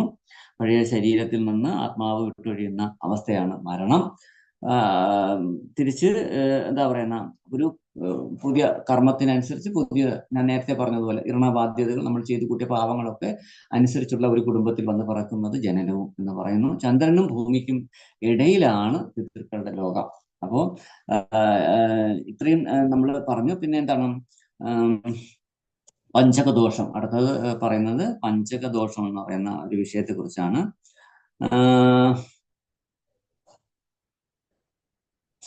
പഞ്ചകദോഷം എന്ന് പറയുന്നത് ശരിക്കും പറഞ്ഞാൽ പശുപഞ്ചകം എന്ന് അതിനെ ഒറ്റവാക്കി പറയും.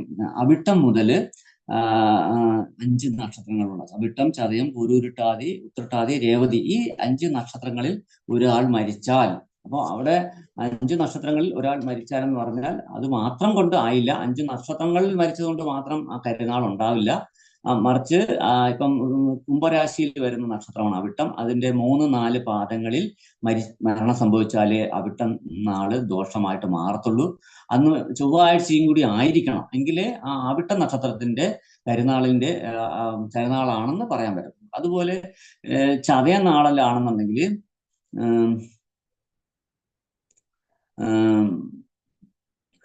ബുധനാഴ്ച ആയിരിക്കണം, ദ്വാദശി തിഥി ഉണ്ടാകണം, ധനു ലഗ്നവും വരണം. ഇതാണ് ചതയ നക്ഷത്രത്തിന്റെ കരുനാളായിട്ട് കൂട്ടുന്നത്. പിന്നെന്താണ്, പൂരുരുട്ടാതി നക്ഷത്രത്തിൻ്റെതാണെങ്കിൽ വ്യാഴാഴ്ച ആയിരിക്കണം മരണം നടന്നിരിക്കുന്നത്, ത്രയോദശി തിഥി ആയിരിക്കണം, മകര ലഗ്നവും ആയിരിക്കണം. ഇത്രയും കാര്യങ്ങൾ ഒത്തു വന്നാലേ ഈ പറയുന്ന പൂരുരുട്ടാതി നക്ഷത്രം കരുനാളായിട്ട് കൂട്ടാൻ പറ്റത്തുള്ളൂ. അത് ഉത്രട്ടാതി നക്ഷത്രം എന്ന് പറയുന്നത് വെള്ളിയാഴ്ച മരിക്കുന്നതായിരിക്കണം, ചതുർദശി ആയിരിക്കണം, കുംഭലഗ്നവും ആയിരിക്കണം. ഇതെല്ലാം ഒത്തു വന്നാലേ ആ ഉത്രട്ടാതി ഈ കരുനാളായിട്ട് കൂട്ടാൻ ആവശ്യമുള്ളൂ. രേവതിക്കാണെങ്കിൽ ശനിയാഴ്ച ആയിരിക്കണം ആ മരണം നടന്നിരിക്കേണ്ടത്, വാവായിരിക്കണം, നീലലഗ്നമായിരിക്കണം. ഇവയൊക്കെ യോജിച്ച് വന്നാലേ ആ രേവതിയെ ഈ പറയുന്ന കരുനാളായിട്ട് കൂട്ടേണ്ടതുള്ളൂ.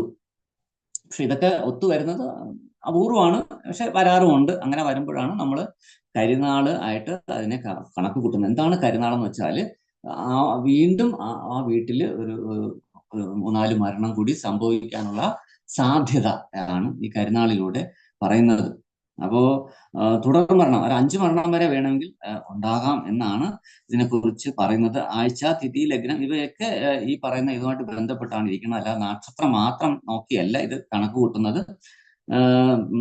ഇതിന് ദോഷശാന്തി പറയുന്നുണ്ട്. അതെന്തെന്ന് വെച്ചാല് ദർഭ കൊണ്ട് 4 ശരീരം അല്ലെങ്കിൽ 5 ശരീരം പ്രതീകാത്മകമായിട്ട് നിർമ്മിച്ചിട്ട് അത് കത്തിച്ചിട്ട് അതിന് കർമ്മം ചെയ്ത് ഈ ചിതയിൽ കൊണ്ട് അങ്ങ് കൊണ്ട് ദഹിപ്പിക്കണം.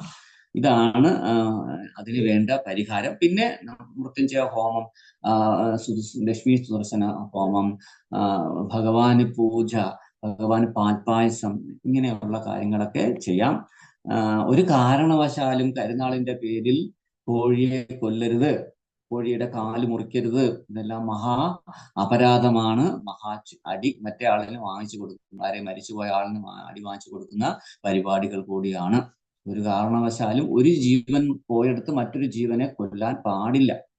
അപ്പൊ അത് പലയിടത്തും ഇത് ശ്രദ്ധിക്കാറില്ല. ഇവർക്ക് ഈ കോഴിയിറച്ചി തിന്നാൻ വേണ്ടി പലരും കരുനാളില്ലാത്ത കരുനാൾ ഉണ്ടെന്ന് പറഞ്ഞ് കോഴിയെ വാങ്ങിപ്പിച്ച് കൊല്ലിച്ച് എന്നിട്ട് അതിനെ വൈകുന്നേരം കത്തിച്ച് പിന്നെ കൊന്ന് അതിനെ കറി ഉണ്ടാക്കി ഒരു കുപ്പി എടുത്ത് വെച്ച് അണ്ണന്മാരെ അടിച്ചുകൊണ്ട് അങ്ങോട്ടും ഇങ്ങോട്ടും തെറി പിടിച്ചുകൊണ്ട് നടത്തുന്ന ഒരു സംഭവമൊക്കെ പല കുടുംബങ്ങളിലുണ്ട്. അതിപ്പോ ഈ പുതിയ തലമുറയൊക്കെ അതൊക്കെ മാറി തുടങ്ങിയിട്ടുണ്ട്. പക്ഷെ പഴയ ആൾക്കാരൊക്കെ ഇങ്ങനെ ചെയ്യുന്നവരൊക്കെ ഉണ്ടായിരുന്നു. എനിക്ക് അങ്ങനെയൊക്കെ അറിയാവുന്ന അനുഭവങ്ങളുണ്ട്.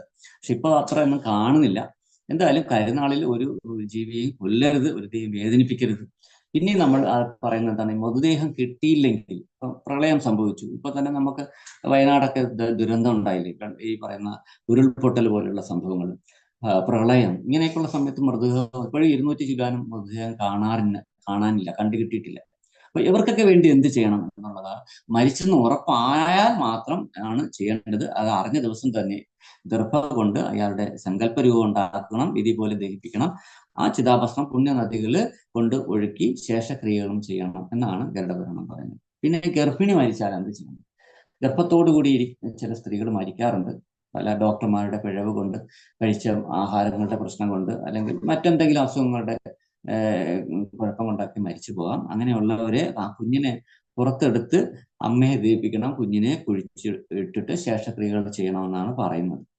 പിന്നെ ജനിച്ച് 27 ദിവസം കഴിഞ്ഞ് കുഞ്ഞു മരിച്ചാൽ ആ കുഞ്ഞിനെ ദഹിപ്പിക്കണം, അസ്ഥികൾ പുണ്യനദികളിൽ ഒഴുക്കണം, കുട്ടികൾക്ക് അന്നദാനം നടത്തണം, സത്സംഗം വളരെ ഉത്തമമാണ് ആ ദിവസം. ഭ്രൂണഹത്യ, അബോർഷൻ ഇതൊക്കെ ചെയ്യുന്നവർക്ക് ഒന്നും ചെയ്യേണ്ട കാര്യമില്ല.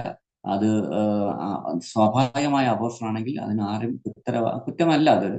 മറിച്ച് നിർബന്ധിച്ച് കൊല്ലുകയാണെങ്കിൽ നിങ്ങൾ കൊലക്കുറ്റത്തിന് ഉത്തരവാദിയാണ്. ഇവിടെയും നിങ്ങൾക്ക് ശിക്ഷയ്ക്ക് അർഹനാണ്, പരലോകത്തും ശിക്ഷയ്ക്ക് അർഹനാണ്. അപ്പോൾ ഒരു കാരണവശാലും ഭ്രൂണഹത്യ ചെയ്യാൻ പാടില്ല. കാരണം ഒരു ജീവനെ കൊല്ലലാണ് അവിടെ നടക്കുന്നത്. പിന്നെ അപ്പൊ അതുകൊണ്ട് തന്നെ ദൈവത്തിന്റെ മുമ്പിൽ നിങ്ങൾ കുറ്റവാളിയാണ്. ഈ നമ്മുടെ നീതിശാസ്ത്രത്തിന്റെ മുമ്പിലും അത് കുറ്റവാളിയാണ്. ചില അത്യന്താപേക്ഷിതമായ ഘട്ടത്തിൽ മാത്രമാണ് അബോർഷൻ കോടതി വരെ അംഗീകരിച്ചിട്ടുള്ളൂ, അല്ലാത്തടത്തെല്ലാം അത് കുറ്റം തന്നെയാണ്. പിന്നെ കൊച്ചുകുട്ടികളൊക്കെ മരിച്ചാല് ബാലാവസ്ഥയിൽ മരിക്കുന്നവരെയൊക്കെ ദഹിപ്പിച്ച് ജലകുംഭം നടത്തണം, പാൽപായസം ദാനം ചെയ്യണം. അതിനായിട്ട് ഉപനയനം കഴിഞ്ഞ കുട്ടികൾക്ക് അല്ലെങ്കിൽ കൊച്ചുകുട്ടികൾക്കെല്ലാം വിളിച്ച് ഭോജനം നടത്തണം, മറ്റു ശേഷക്രിയകളൊക്കെ നടത്തണം. ഇനി പറയുന്നത് പുത്രൻ ഇല്ലാത്തവർക്ക് ആര് കർമ്മം ചെയ്യണം എന്നതിനെ കുറിച്ചാണ്. പുത്രൻ ഇല്ലെങ്കിൽ പത്നിക്ക് ഈ കർമ്മങ്ങൾ ചെയ്യാം, ശ്രാദ്ധം ചെയ്യാം. പത്നി ഇല്ലെങ്കിൽ സഹോദരന് ചെയ്യാം, സഹോദരൻ ഇല്ലെങ്കിൽ ശിഷ്യനും, ശിഷ്യനില്ലെങ്കിൽ സഹോദരപുത്രനും ഇത് ചെയ്യാം. അതുമല്ലെങ്കിൽ മിത്രത്തിന്, സുഹൃത്തുക്കൾക്ക് വന്ന് ചെയ്യാം. മിത്രമില്ലെങ്കിൽ ക്രിയ ആ പുരോഹിതന് തന്നെ ചെയ്യാം. ഇഷ്ടമിത്രത്തിന്റെ ക്രിയയ്ക്ക് വളരെയധികം പ്രാധാന്യം ആണ് ഈ ശാസ്ത്രം പറഞ്ഞിരിക്കുന്നത്. എന്താണെന്ന് അറിയില്ല, സുഹൃത്തുക്കൾ ചെയ്യുന്ന ആ കർമ്മത്തിന് ഭയങ്കര ഒരു പ്രാധാന്യം കൊടുത്തിരിക്കുന്നു. പിന്നെ ഒരു യജ്ഞം നടത്തിയ ഫലം അതിലൂടെ ലഭിക്കുമെന്നാണ് പറയുന്നത്. പിന്നെ ഈ ചടങ്ങുകൾ, ഈ സവണ്ടീകരണം അല്ലെങ്കിൽ ഈ ശ്രാദ്ധം, ഇതെല്ലാം ഒരു പുത്രൻ ചെയ്താൽ മതി. പക്ഷെ വാർഷിക പിണ്ഡം, വർഷാവർഷം നമ്മൾ കർക്കിടക മാസത്തിൽ പോയി ചെയ്യുന്ന വാർഷിക പിണ്ഡം അത് എല്ലാ മക്കൾക്കും ചെയ്യണം, എല്ലാ മക്കളും ചെയ്യണം. അമ്മയോടും അച്ഛനോടും പിതൃക്കളോടുള്ള കടമ നമ്മൾ നിറവേറ്റലാണ്, അതുകൊണ്ട് എല്ലാവരും ചെയ്യണം. പക്ഷെ മരണം നടന്ന് പുറകെ ചെയ്യുന്ന കർമ്മങ്ങളെല്ലാം ഒരു പുത്രൻ ചെയ്താൽ മതി. പിന്നെന്താണ്, സമയമായി വരുന്നു. പിതൃകർമ്മം ചെയ്യേണ്ട വ്യക്തി എങ്ങനെ ആയിരിക്കണമെന്ന് ശാസ്ത്രം പറയുന്നത് എങ്ങനെയാണ്. അയാള് തലേ ദിവസം ഒരിക്കൽ, ഞാൻ നേരത്തെ പറഞ്ഞു, ഒരിക്കൽ ഒരു നേരത്തെ ആഹാരം, നിലത്ത് കിടക്കണം, ബ്രഹ്മചര്യം പാലിക്കണം, ശുചിത്വമുള്ള ആളായിരിക്കണം. അന്ന് ചെരുപ്പ്, വസ്ത്രം, അന്നം, കുട, ജലം, ജലപാത്രം, മെതിയടി, ഇതെല്ലാം ദാനം ചെയ്യുന്നത് വളരെ നല്ലതാണ്. പിന്നെ ഇതിനൊക്കെ വിശ്വാസവും വേണം. ആ ചെയ്യുന്ന ആള് അംഗഹീനനായിരിക്കരുത്, രോഗിയായിരിക്കരുത്, അവിശ്വാസി ആയിരിക്കരുത്. അവിശ്വാസികളൊക്കെ ഇത് ചെയ്തിട്ട് ഒരു ഫലവും ഇല്ല. കാരണം ഈ പറയുന്നതിലൊക്കെ വിശ്വാസം ഉണ്ടെങ്കിൽ മാത്രമേ ഇതിലൊക്കെ ഇത് ഭരിക്കത്തുള്ളൂ. അതുകൊണ്ട് വിശ്വാസമില്ലാതെ ആരും ഇതിൽ പോയിട്ട് ചെയ്തിട്ട് ഒരു കാര്യവുമില്ല. വിശ്വാസമുള്ള ആരെങ്കിലും കൊണ്ട് ചെയ്യിച്ചാൽ മതി. പുത്രന് വിശ്വാസമില്ലാത്ത ഒരു തികഞ്ഞ കമ്മ്യൂണിസ്റ്റുകാരനാണ്, ദൈവവുമില്ല, ഈ പറയുന്ന പിതൃക്കളുമില്ല, പ്രേതവുമില്ല എന്നൊക്കെ വിശ്വസിച്ച് നടക്കുന്ന ആളാണെങ്കിൽ ചെയ്യാതിരിക്കുന്നതാണ് ഭേദം. അത് മാത്രമല്ല, അയാൾ അംഗഹീനനായിരിക്കരുത്, രോഗികളൊന്നും ആയിരിക്കരുത് എന്നും പറയുന്നുണ്ട്. പിന്നെന്താണ്, പ്രേതാത്മാവിനെ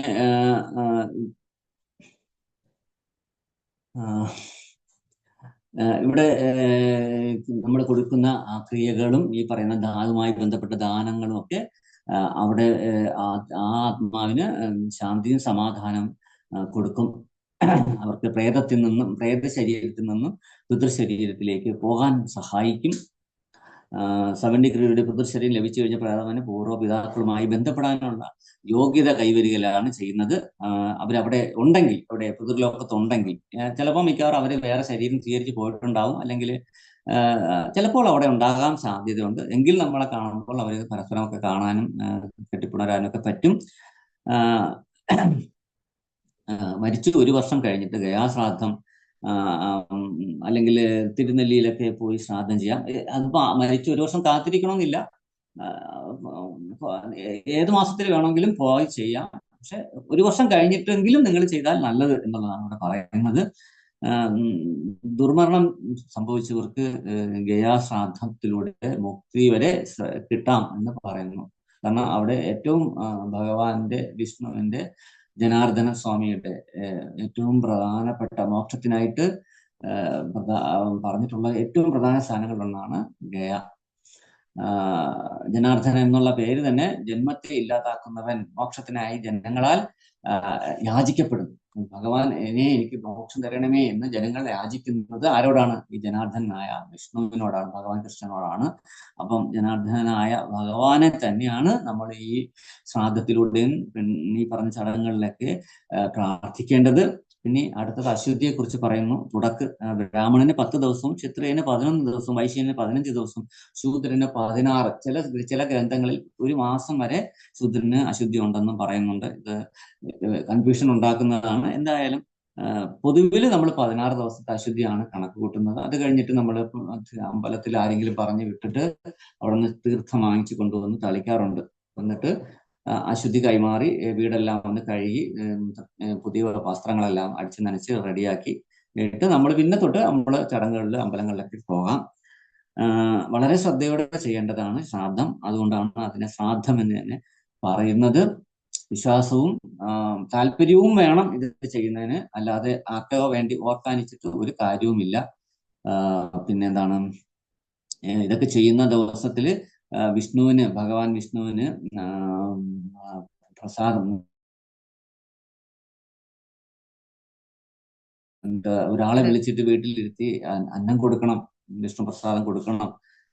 പിന്നെ മാർക്കണ്ഡേയ മുനിയാൽ രചിതമാക്കപ്പെട്ട മൃത്താഷ്ടക സ്തോത്രം ചൊല്ലാം ആ ദിവസം. അതല്ലാതെ നമുക്ക് ചൊല്ലാം. നമുക്ക് അങ്ങനെ ചൊല്ലുന്നവർക്ക് അകാല മൃത്യു ഉണ്ടാവുകയില്ല എന്ന് ഗരുഡപുരാണം പറയുന്നുണ്ട്. പിന്നെ നമുക്ക് ഈ സംസാര സാഗരം തുഴയാനുള്ള ഈ ഭൗതിക ലോകം എന്ന് പറയുന്നത് ഒരു സംസാര സാഗരമായിട്ടാണ് ആധ്യാത്മിക ഗ്രന്ഥങ്ങൾ പറയുന്നത്. അപ്പൊ അത് തുഴയാനുള്ള ഒരു തോണിയാണ് നമ്മുടെ ഈ മനുഷ്യ ശരീരം. അപ്പൊ അതിനെ നമ്മൾ ഉപയോഗപ്പെടുത്തണം. ഭഗവത് ഭക്തിയിലൂടെ നാം അത് ഭഗവാനിലേക്ക് കൊണ്ടുപോകണം. ആ യാത്ര നമ്മുടെ എല്ലാ കർമ്മങ്ങൾക്കും സാക്ഷികളായിട്ട് സൂര്യചന്ദ്രന്മാരുണ്ട്. പിന്നെ നമ്മുടെ ശരീരത്തിൽ ജന്മനാൽ ശ്രവണന്മാരുണ്ട്, യമരാജനുണ്ട്, ചിത്രഗുപ്തനുണ്ട്. ഇവരെല്ലാം സകല കർമ്മങ്ങൾക്കും സാക്ഷിയാണ്.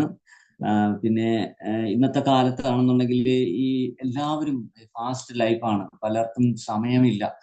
മക്കളെല്ലാം മിക്കവാറും വിദേശത്തായിരിക്കും. ഇപ്പം തിരുവനന്തപുരത്തുള്ള പലരുടെയും മക്കള് ഞങ്ങളുടെ വീടിന്റെ അസോസിയേഷനിലൊക്കെ ഇപ്പോൾ ഒരു പരിപാടി നടത്തിയാൽ എല്ലാം 50ഉം 60ഉം 70ഉം വയസ്സായ ആൾക്കാരെ കാണാനുള്ളൂ. പണ്ട് ഞങ്ങളുടെ ചെറുപ്പത്തൊക്കെ എല്ലാം കുട്ടികളെല്ലാം ഇഷ്ടം പോലെ ഡാൻസ്, കുട്ടികളെ ഗ്രൂപ്പ് ഡാൻസ്, പിന്നെ നാടകം, പിന്നെ ഇങ്ങനെ പല പല ഐറ്റങ്ങൾ കളിക്കാനൊക്കെ പിള്ളേരുണ്ടാവും. പക്ഷെ ഇപ്പോ ആരുമില്ല. എല്ലാ പിള്ളേരും എവിടെയാണ്? എല്ലാം ബാംഗ്ലൂരാണ്. ചോദിക്കുമ്പോൾ അവിടെ ബാംഗ്ലൂരിൽ പഠിക്കുന്നു, അല്ലെങ്കിൽ ബ്രിട്ടനിൽ, അല്ലെങ്കിൽ അമേരിക്കയിൽ, ഓസ്ട്രേലിയയിൽ, ഇങ്ങനെയാണ് പറയുന്നത്. ഒറ്റ വീടുകളിലും യുവാക്കള് ഇല്ല, അല്ലെങ്കിൽ യുവതികളില്ല. എല്ലാവരും അവർക്ക് നിലനിൽപ്പാണ്, ജീവിതമാണ്. അപ്പൊ പൈസ വേണം, കാശ് വേണം, അതിന് ജോലി വേണം. അപ്പൊ ഇവിടെ കേരളത്തിൽ നമുക്കറിയാം, ഇവിടെ എല്ലാ വ്യവസായ സ്ഥാപനങ്ങളും എല്ലാം അടച്ചു പൂട്ടി മറ്റുള്ള സ്ഥലങ്ങളിലേക്ക് പോകണം. ആരും ഇവിടെ വന്ന് ഒരു വ്യവസായം തുടങ്ങുന്നില്ല. കാരണം എന്താണ്? നമ്മുടെ നല്ല രാഷ്ട്രീയക്കാരായതുകൊണ്ട് തന്നെ ആരും ഇവിടെ വന്ന് ഒന്നും തുടങ്ങുന്നില്ല. കാരണം തുടങ്ങിക്കഴിഞ്ഞാൽ മൂന്നിന്റെ എന്താ രണ്ട് കൊടി വന്ന് അവിടെ മുമ്പിലായിട്ട് ഒന്ന് കെട്ടും. കെട്ടിക്കഴിഞ്ഞാൽ പിന്നെ സമരം,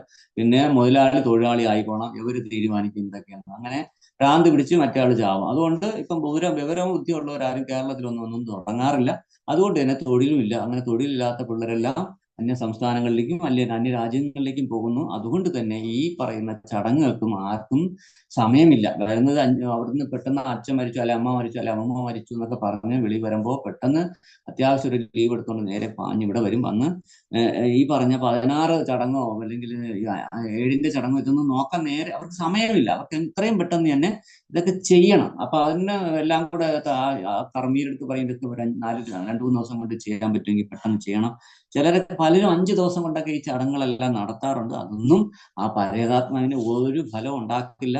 ആ ആത്മാവിന് ശരിക്കും വിഷമവും വേദനയും ഒക്കെയാണ് ഉണ്ടാക്കുന്നത്. കാരണം അവരെല്ലാം കഷ്ടപ്പെട്ട് ഇവരെ ജനിപ്പിച്ച് വളർത്തി ഈ നിലയിലാക്കിയിട്ട് അവർക്ക് വേണ്ടി ഒന്നും ചെയ്യാൻ അവർക്ക് നേരമില്ലാത്ത ഒരവസ്ഥമാണ്, പാവമാണ് ആ പരേതാത്മാവിന്റെ അവസ്ഥ എന്ന് പറയുന്നത്.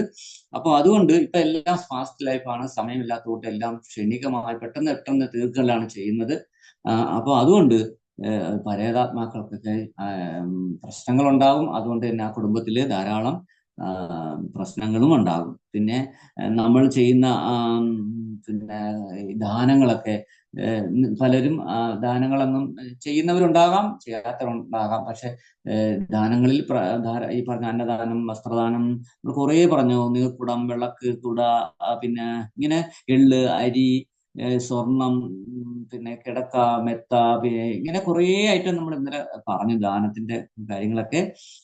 അതുപോലെ തന്നെ പ്രധാനപ്പെട്ടതാണ് മരം വച്ച് പിടിപ്പിക്കൽ എന്ന് പറയുന്നത്. ഒരു പരേതാത്മാവിന്റെ പേര് പറഞ്ഞ ഒരു മരം വയ്ക്കുന്നത് വളരെ നല്ലതാണ്. ഇനിയിപ്പൊ പരേതാത്മാവിന് അല്ലെങ്കിൽ പോലും നിങ്ങൾക്ക് തന്നെ നിങ്ങളുടെ പേരിൽ തന്നെ ഒരു മരം വയ്ക്കുന്നത് ഏറ്റവും പുണ്യകരമാണ്.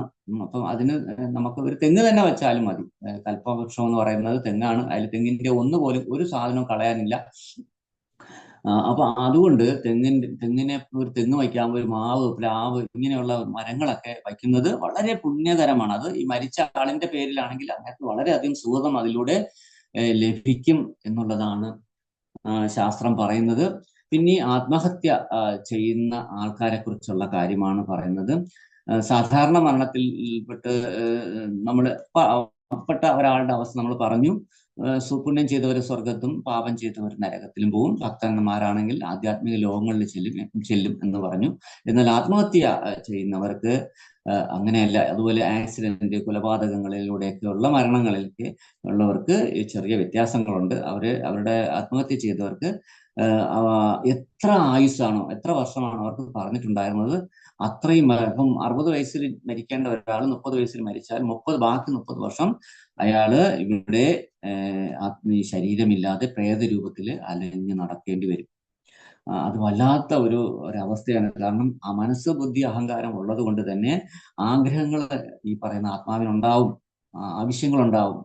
ആഹാരം കഴിക്കണമെന്നുണ്ടാവും, വെള്ളം കുടിക്കണമെന്നുണ്ടാവും, ഒക്കെ പല പല ആഗ്രഹങ്ങളുണ്ടാവും. പക്ഷെ ഇതൊന്നും ആ പ്രേതാത്മാവിന്, പ്രേതരൂപിയായി നിൽക്കുന്ന ആളിന് ചെയ്യാൻ പറ്റില്ല. കാരണം എന്ത് ചെയ്യണമെങ്കിലും ശരീരം വേണം. അപ്പൊ ശരീരമില്ലാത്ത ആത്മാവിന് ഒന്നും ചെയ്യാൻ പറ്റില്ല. അപ്പോൾ സ്വാഭാവികമായിട്ടും ദേഷ്യത്തിലേക്ക് എത്തും. അതിന് ഈ പറഞ്ഞ സന്തോഷമില്ല, സമാധാനമില്ല, ആഗ്രഹം പൂർത്തീകരിക്കാൻ പറ്റാത്ത ഒരു അവസ്ഥ വരുമ്പോൾ അതിന് ദേഷ്യമുണ്ടാവും. അപ്പൊ എന്ത് ചെയ്യും? ഇതിങ്ങനെ അലഞ്ഞു നടക്കും. തീരാത്ത ആഗ്രഹങ്ങളുമായിട്ട് ഈ ആഗ്രഹങ്ങൾ സാധിക്കാൻ പറ്റാതെ ഈ ശരീരമില്ലാത്ത ഈ പ്രേതരൂപികൾ ഇങ്ങനെ അലഞ്ഞു നടക്കും. അവരെന്ത് ചെയ്യും? ചില ലോലഹൃദയരായ, പെട്ടെന്ന് പേടിക്കുന്ന, അല്ലെങ്കിൽ എന്താ പറയാ, നിസാര കാര്യങ്ങളിൽ ഭ്രമിക്കുന്ന, അങ്ങനെയൊക്കെ, അല്ലെങ്കിൽ ഞെട്ടിത്തരിക്കുന്ന ചില വ്യക്തിത്വങ്ങളുണ്ട്. ചെറിയ കാര്യം പോലും അവർക്ക് ഭയങ്കര പേടിയാണ് എല്ലാത്തിലും. അങ്ങനെയുള്ള നിഷ്കളങ്കരായ, അല്ലെങ്കിൽ എന്താ പറയാ, അതുപോലെ വൃത്തിഹീനരായ ചില പ്രത്യേക നക്ഷത്രങ്ങളിൽ ജനിച്ച ചില ആൾക്കാരുടെ ശരീരത്തിലേക്ക് ഈ ആത്മാവ് ചെന്ന് കയറും. അപ്പോ ശരിക്കും സ്വാഭാവികമായിട്ടും ആൾറെഡി ഒരു ആത്മാവ് അവിടെ ഉണ്ട്. അപ്പം ഈ ആത്മാവിനെ കീഴടക്കി ഇദ്ദേഹത്തിന്റെ കാര്യങ്ങൾ, ഇദ്ദേഹത്തിന്റെ ആഗ്രഹങ്ങൾ ആ ശരീരത്തിൽ ഇരുന്നു കൊണ്ട് സാധിക്കാൻ ശ്രമിക്കും. ആഹാരം കഴിക്കുന്നവനാണെങ്കിൽ അമിതമായ ആക്രാന്തം ആഹാരത്തിനോട് കാണിക്കും. വലിച്ചു വാരി എന്ത് തിന്നാലും മതിയാകില്ല, ആഹാരങ്ങൾ ഇങ്ങനെ കഴിച്ചുകൊണ്ടേയിരിക്കും. പിന്നെ സന്തോഷിക്കാൻ, ചിരിക്കാനുള്ള ആഗ്രഹമുള്ള ഒരാളാണെങ്കിൽ ആ ശരീരത്തിൽ നിന്നുകൊണ്ട് പൊട്ടി പൊട്ടി പൊട്ടി ചിരിക്കും. നമ്മൾ അങ്ങനത്തെ പറ്റി എന്റെ ഭ്രാന്ത് വരും, എന്നാലും അവരൊരു കുഴപ്പമില്ല. അപ്പോൾ അങ്ങനെ ചിലർ പൊട്ടിക്കരയും, ദുഃഖങ്ങളെല്ലാം ആലോചിച്ച് ഇങ്ങനെ ഇരുന്ന് കരയും. ഇങ്ങനെ, അല്ലെങ്കിൽ കാമത്തിനോട് ആസക്തി ഉള്ളവരാണെന്നെങ്കിൽ അത്തരം കാര്യങ്ങളിലോട്ട് പോകും. അങ്ങനെ ഇതിലേക്ക് ചെന്നുപെടും. നിരപരാധിയാണ് യഥാർത്ഥത്തിൽ ഈ ശരീര രൂപിയായിട്ടുള്ള ആള്. പക്ഷെ മറ്റേ ആള് കയറിക്കൊണ്ട് ഇയാളെ കൊണ്ട് അയാള് ഇങ്ങനെയുള്ള കാര്യങ്ങൾ ചെയ്യിക്കും.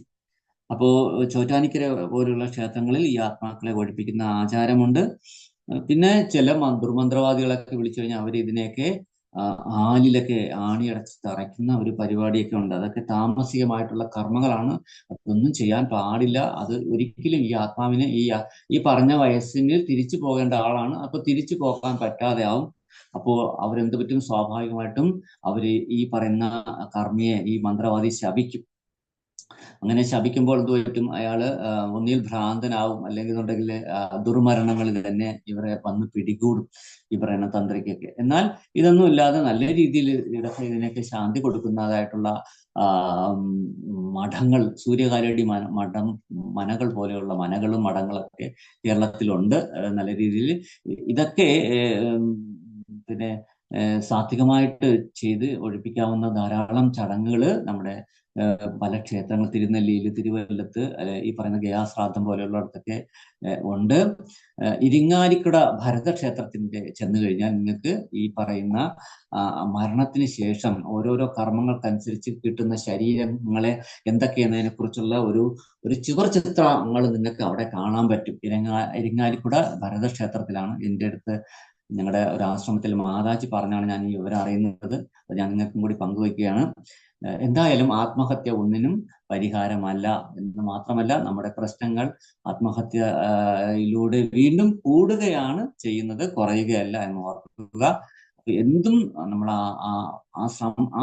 ആ സമയം കടന്നു പോയാൽ നമ്മൾ രക്ഷപ്പെട്ടു. ആ സമയം എന്തെങ്കിലും ഇങ്ങനെയുള്ള ചിന്തകൾ വരുമ്പോൾ പെട്ടെന്ന് തന്നെ നാമം ജപിക്കുക. ആരുമായിട്ടെങ്കിലും ഫോണിലെങ്കിലും സംസാരിച്ചുകൊണ്ടിരിക്കുക ആ സമയത്ത് അങ്ങനെ ചിന്ത വരുമ്പോൾ. പ്രത്യേകിച്ച് ഭക്തന്മാരുമായിട്ട് ബന്ധപ്പെടാൻ ശ്രമിക്കുക ആ സമയത്ത്. ഭക്തന്മാരുടെ അടുത്ത് അപ്പൊ ഇങ്ങനെ ഒരു അവസ്ഥ, എന്റെ മനസ്സിൽ ഇങ്ങനെയൊക്കെ ചിന്തകൾ വരുന്നു എന്ന് പറയുമ്പോൾ അവർ അതിനെ മറികടക്കാൻ അനുയോജ്യമായിട്ടുള്ള കാര്യങ്ങളും അതിന്റെ പരിഹാരങ്ങളും ഒക്കെ പറഞ്ഞു തരും. അപ്പൊ അല്ലാതെ വേഗം പോയി ആത്മഹത്യ ചെയ്യലല്ല. ദുഃഖങ്ങളും പ്രശ്നങ്ങളും ദുരന്തങ്ങളും ഒക്കെ ഇല്ലാത്ത ആരുമില്ല. ടാറ്റയ്ക്ക് പോലും കോടിക്കണക്കിന് രൂപയുടെ കടബാധ്യതകൾ വരുന്ന സമയങ്ങളുണ്ട്. അപ്പൊ കടബാധ്യതകളൊന്നും ഒരു പ്രധാന വിഷയമൊന്നുമല്ല. അപ്പോ നമുക്ക് അതുപോലെ ചില പ്രത്യേക അവസ്ഥ എന്ന് പറഞ്ഞാല് തെറ്റിദ്ധരിക്കപ്പെടുമ്പോൾ, അല്ലെങ്കിൽ മറ്റുള്ളവരുടെ മുമ്പിൽ ഞാൻ ഇനി മോശമായി പോകുമല്ലോ എന്നുള്ള ഒരു ചിന്ത വരുമ്പോൾ, ഇങ്ങനെയൊക്കെ ഉള്ള സമയത്ത് ആത്മഹത്യ ചെയ്യാറുണ്ട്. ചിലരാണെന്നുണ്ടെങ്കിൽ എന്താണ്, മദ്യം കഴിച്ചിട്ട് വീട്ടിലെ പ്രശ്നങ്ങള്, സമൂഹത്തിലെ പ്രശ്നം, കടബാധ്യത, ഇങ്ങനെ ചിലർ ലോട്ടറി എടുത്ത് നശിക്കുന്നവരുണ്ട്. എന്റെ കൂടെ വർക്ക് ചെയ്തിരുന്ന ഒരാള് കിട്ടുന്ന കാശ് കംപ്ലീറ്റ് ലോട്ടറി എടുക്കുമായിരുന്നു. പെട്ടെന്ന് കോടീശ്വരനാകാൻ വേണ്ടി ശ്രമിച്ചതാണ്. അവസാനം ഈ പറഞ്ഞ പോലെ മദ്യത്തിനെക്കാട്ടിയും അധപതിച്ച് ഇയാളെ ഉള്ള കാശെല്ലാം തീർന്ന് അവസാനം വീട്ടിലെ ഭാര്യയുടെ ആഭരണങ്ങൾ വാങ്ങിച്ച് പണയം വെച്ച് ലോട്ടറി എടുക്കാൻ തുടങ്ങി. അത് കഴിഞ്ഞ് ആഭരണങ്ങളൊക്കെ തീർന്നപ്പോൾ വീട്ടിലെ പാത്രങ്ങൾ അതൊക്കെ കൊണ്ടുപോയി വിറ്റ് അയാൾ ലോട്ടറി എടുക്കാൻ തുടങ്ങി. എത്രയോ ചാക്ക് ലോട്ടറി അയാളുടെ വീട്ടിലുണ്ടായിരുന്നു. അവസാനം നരകിക്കാൻ തുടങ്ങി. ജീവിക്കാൻ നിവൃത്തിയില്ല. കള്ള പൈസ എത്രയോ കോടി രൂപ ലോട്ടറിക്ക് വേണ്ടി ചെലവാക്കി. ഒരു പൈസ പോലും അടിച്ചില്ല. ഇടയ്ക്കിടയ്ക്ക് ഇയാളെ വീണ്ടും വീണ്ടും എടുപ്പിക്കാനെന്ന വണ്ണം ഒരു 500 രൂപ, ഒരു 200 രൂപ, ഒരു 50, ഒരു 5000 ഇങ്ങനെയൊക്കെ അടിച്ചുകൊണ്ടിരിക്കും. അപ്പൊ ഇയാൾ വിചാരിക്കാം, കണ്ട അടിച്ചല്ലോ, ഇനി എനിക്ക് അടുത്ത ലോട്ടറിയിൽ 10 കോടി അല്ലെങ്കിൽ 15 കോടി അല്ലെങ്കിൽ 50 കോടി എനിക്ക് കിട്ടും എന്നൊക്കെ ഉള്ള ഒരു ധാരണയിൽ എടുത്തുകൊണ്ടിരിക്കും. കേരളത്തിൽ ഏറ്റവും കൂടുതൽ ഈ ലോട്ടറിയിൽ വീണ് കിടക്കുന്ന ഒരു ജനത എന്ന് പറയുന്നത് കേരളമാണ്. ഏറ്റവും കൂടുതൽ മദ്യത്തിൽ വീണ് കിടക്കുന്നത് കേരളമാണ്. ഏറ്റവും കൂടുതൽ ക്യാൻസർ രോഗികളായിട്ടുള്ളതും കേരളീയരാണ്. ഇതിലൊക്കെ നമ്മൾ നമ്പർ ഒന്നാണ്. നമ്മൾ നമ്പർ ഒന്നെന്ന് പറയുന്നത് വെറുതെ അല്ല. ഈ പറയുന്ന എന്തൊക്കെ തലകുത്തനങ്ങൾ ആയിട്ട് നടക്കുന്ന പ്രവർത്തനങ്ങളുണ്ടോ ഇതെല്ലാം കേരളീയർ മുന്നിൽ തന്നെയാണ്. അപ്പോൾ ഇതൊക്കെയാണ്. ഇനിയും നമുക്ക് പറയാൻ ധാരാളം വിഷയങ്ങളുണ്ട്. അപ്പോൾ സമയം ഏകദേശം കഴിയാറായി. അതുകൊണ്ട് നമ്മൾ ഇവിടെ ഇന്നത്തെ ക്ലാസ് നിർത്താമെന്ന് കരുതുന്നു. എന്തെങ്കിലും അല്ലെങ്കിൽ ഞാൻ ഒരു കാര്യം കൂടെ പറഞ്ഞു നിർത്തും. സാധാരണ ഈ മരണ വീട്ടിൽ ഞാൻ ശ്രദ്ധിച്ച ചില കാര്യങ്ങൾ പറഞ്ഞു തരാം. അതും കൂടെ പറഞ്ഞുകൊണ്ട് ഇന്നത്തെ ക്ലാസ് നിർത്താം. ശരിക്കും നമുക്ക് ഞാൻ എന്റെ നിരീക്ഷണത്തിൽ കണ്ടതാണ്. എത്രത്തോളം ശരിയാണെന്ന് നിങ്ങളും കൂടെ അനുഭവത്തിന്റെ കാര്യത്തിൽ നോക്കിക്കോളൂ. മരണം നടന്ന വീട്ടിൽ നമ്മൾ ചെന്ന് കഴിഞ്ഞാൽ ശവം അടക്കുന്നത് വരെയുള്ള കരച്ചിൽ, ചില വീടുകളിൽ അതുപോലും കാണില്ല. വളരെ ഇടയ്ക്കിടയ്ക്ക് മാത്രം ഒരു കരച്ചിൽ കേൾക്കാം, അത് കഴിഞ്ഞാൽ കാണില്ല. അപ്പൊ എന്ന് പറഞ്ഞാൽ ഞാൻ പൊട്ടി കരഞ്ഞുകൊണ്ട് നടക്കണമെന്നല്ല ഞാൻ പറയുന്നത്, എന്റെ കാഴ്ചയിൽ കണ്ട അനുഭവങ്ങളാണ് പറയുന്നത്. എന്തായാലും ആ ശവമടക്കലോടുകൂടി കരച്ചിൽ തീരും. പിന്നെന്താണ്, അത് കഴിഞ്ഞാൽ ഉടനെ എന്താണ്, ഫുഡിനുള്ള ഓർഡർ കൊടുക്കലായിരിക്കും അവിടെ നടക്കുന്നത്. ഹോട്ടലിലേക്കോ അല്ലെങ്കിൽ കാറ്ററിംഗ് സെന്ററിലേക്കൊക്കെയോ അല്ലെങ്കിൽ അടുത്ത വീട്ടിലേക്കൊക്കെയോ ഫുഡ് തയ്യാറാക്കാനുള്ളതാണ്. കൊച്ചുകുട്ടികളാണെന്നുണ്ടെങ്കിൽ അതുവരെ അടങ്ങിയിരിക്കുന്ന പിള്ളേരൊക്കെ പിന്നെ ഓടിച്ചാടി കളിക്കാൻ തുടങ്ങും. യുവാക്കളും യുവതികളൊക്കെ ഫോൺ നമ്പറൊക്കെ കൈമാറാൻ തുടങ്ങും. ചിലർ ഒരു സാഹചര്യമായിട്ട് മുതലാക്കിക്കൊണ്ട് ചിലരൊക്കെയാണെന്നുണ്ടെങ്കിൽ എന്താണ്, ചില മുതിർന്ന ആൾക്കാരൊക്കെ, ചില മാമന്മാരൊക്കെ എന്താ ചെയ്യാന്ന് വെച്ചാല് ഉടനെ തന്നെ ഒരു ആളിനെ ബിവറേജിലേക്ക് അയക്കണം കാണാം. ഇതിനാണ് ദുഃഖം മറക്കാനായിട്ട് മറ്റേ സാധനം വരുത്തണം, അതിനുള്ള ഓട്ടം. പിന്നെ ചിലരടുത്തൊക്കെ ആണെന്നുണ്ടെങ്കിൽ മൊബൈലൊക്കെ കുത്തിക്കൊണ്ട് ഇങ്ങനെ തലയും കുമ്പിട്ട് ഇങ്ങനെ അങ്ങോട്ട് ഇങ്ങനെ തള്ളിക്കൊണ്ടിരിക്കുന്ന കാണാം. പിന്നെ ഞാൻ നേരത്തെ പറഞ്ഞ പോലെ അടുത്തുള്ള ടൂറിസ്റ്റ് സ്ഥലങ്ങള്, നടിമാര്, നടന്മാര്, ഈ നേതാക്കന്മാര്, ഇവരെയൊക്കെ പറ്റി ചർച്ചകൾ നടക്കുന്ന കാണാം. പിന്നെന്താണ്, ആൾക്കൂട്ടം എല്ലാം ചുരുങ്ങി ചുരുങ്ങി വരും. ഭാര്യയും മക്കളും അടുത്ത ബന്ധുക്കളായിട്ട് അത് കുറഞ്ഞു വരും. പിന്നെ ഈ കഴിച്ച ഫുഡിന്റെ കുറ്റങ്ങൾ എന്തെങ്കിലും ഉണ്ടെങ്കിൽ, സാമ്പാറിന് ഉപ്പ് കുറവായിരുന്നു, അല്ലെങ്കിൽ തോരന് ഈ പറഞ്ഞ പോലെ എരിവ് കൂടിപ്പോയി, ഇങ്ങനെയൊക്കെയുള്ള പറഞ്ഞ് ചിലർ ഇറങ്ങി പോകുന്നത് കാണാം. പിന്നെ FB-യിൽ ഈ മരിച്ച ആൾ അവസാനം ഇട്ട പോസ്റ്റിനെ കുറിച്ച് എത്ര കമന്റ് വന്നു, എത്ര ലൈക്ക് കിട്ടി എന്നുള്ള ചർച്ചകളും ഫ്രണ്ട്സിന്റെ ഇടയിൽ ഉണ്ടാകും. പിന്നെ എന്താണ്, ചിലരൊക്കെ ഫോൺ വിളി അപ്പോഴേക്കും വരും. എന്നിട്ട് അയ്യോ മരണത്തിന് പങ്കെടുക്കാൻ പറ്റിയില്ല, സോറി ക്ഷമിക്കണം, ഞാൻ യാത്രയിലായിപ്പോയി, ഞാൻ വന്നോളാം കണ്ടോളാം എന്നൊക്കെ പറയുന്നത് കേൾക്കാം. പിന്നെ എന്താണ്, മക്കള് എമർജൻസി ലീവിൽ വന്നതാണ്, ഇവിടുന്ന് ലീവ് കൂട്ടണമെങ്കിൽ കൂട്ടണം, അതിനു വേണ്ടിയുള്ള ഫോൺ വിളികളൊക്കെ കേൾക്കുന്നത് കാണാം. പിന്നെന്താണ്, ഒരാഴ്ച വരെയൊക്കെ സീരിയലൊന്നും കാണില്ല ആരും, വലിയ ഭക്തരായിട്ടൊക്കെ ഇരിക്കും. അത് കഴിയുമ്പോഴേക്ക് വീണ്ടും പഴയതുപോലെ വൈകുന്നേരത്തെ പിന്നെന്താണ് അമ്മ വിളക്കും എന്തൊക്കെ പരസ്പരം അതൊക്കെ വച്ച് കാണുന്നത് തുടങ്ങും. പിന്നെ ലോകം എന്നത്തെ പോലെ സാധാരണയായിട്ട് പോകും. എന്നുള്ള കാര്യം നിങ്ങൾ മനസ്സിലാക്കും, നിങ്ങൾ തന്നെ അതിശയിക്കും. നിങ്ങളെന്ന് ഉദ്ദേശിക്കുന്നത് ഈ മരിച്ച ആളിന് മനസ്സിലാവും, കാരണം പുള്ളി 10-12 ദിവസം ഇവിടെ ഉണ്ടല്ലോ. അപ്പോൾ പുള്ളി ഇത്രേ ഉള്ളൂ സ്നേഹത്തിന്റെ കാര്യം. നമ്മളൊന്നും ഒന്നും അല്ല എന്നുള്ള ഒരു ചിന്ത ആ സമയത്ത് ഈ മരിച്ച ആളിനുണ്ടാവും. കണ്ണ് അടച്ചു തുറക്കുന്നതിന് മുമ്പ് തന്നെ വർഷങ്ങൾ തന്നെ കടന്നു പോകും. ആർക്കും നിങ്ങളെക്കുറിച്ച് ഒന്നും സംസാരിക്കാനില്ലാത്ത ഒരു അവസ്ഥയിലേക്ക് എത്തും. പുനർജന്മം എന്ന സത്യത്തിൽ നിങ്ങൾ മറ്റെവിടെയെങ്കിലും ആ സമയത്ത് എത്തപ്പെട്ടിട്ടുണ്ടാകാം. ഇത്ര പെട്ടെന്ന് നിങ്ങളെ മറക്കാൻ കാത്തിരിക്കുന്നവരിൽ ആരെ തൃപ്തിപ്പെടുത്താനാണ് ഇത്രയും കാലം നിങ്ങൾ പരവേശത്തോടു കൂടി, അല്ലെങ്കിൽ ഈ പറയുന്ന പരിഭ്രമത്തോടു കൂടി, അല്ലെങ്കിൽ ടെൻഷനോട് കൂടിയൊക്കെ കഷ്ടപ്പെട്ടതും കൊള്ളയടിച്ചതും ഒക്കെ എന്ന് നിങ്ങൾ ഈ സമയത്തെങ്കിലും ചിന്തിക്കേണ്ടി വരും. പലരെയും പറ്റിച്ചത്, വെട്ടിച്ചത്, ചതിച്ചത്, ഇതൊക്കെ നിങ്ങൾക്ക് ആ സമയത്തെങ്കിലും ചിന്തിക്കേണ്ടി വരും. ആരും നിങ്ങളെ തൃപ്തിപ്പെടുത്താൻ പോകുന്നില്ല ഇവിടെ. നിങ്ങളായിട്ട് ആരും തൃപ്തിപ്പെടുത്താനും പോകുന്നില്ല. നിങ്ങൾ എന്ത് ചെയ്താലും നിങ്ങളൊന്നും ആരും മൈൻഡ് ചെയ്യാനും ഇവിടെ ആരുമില്ല.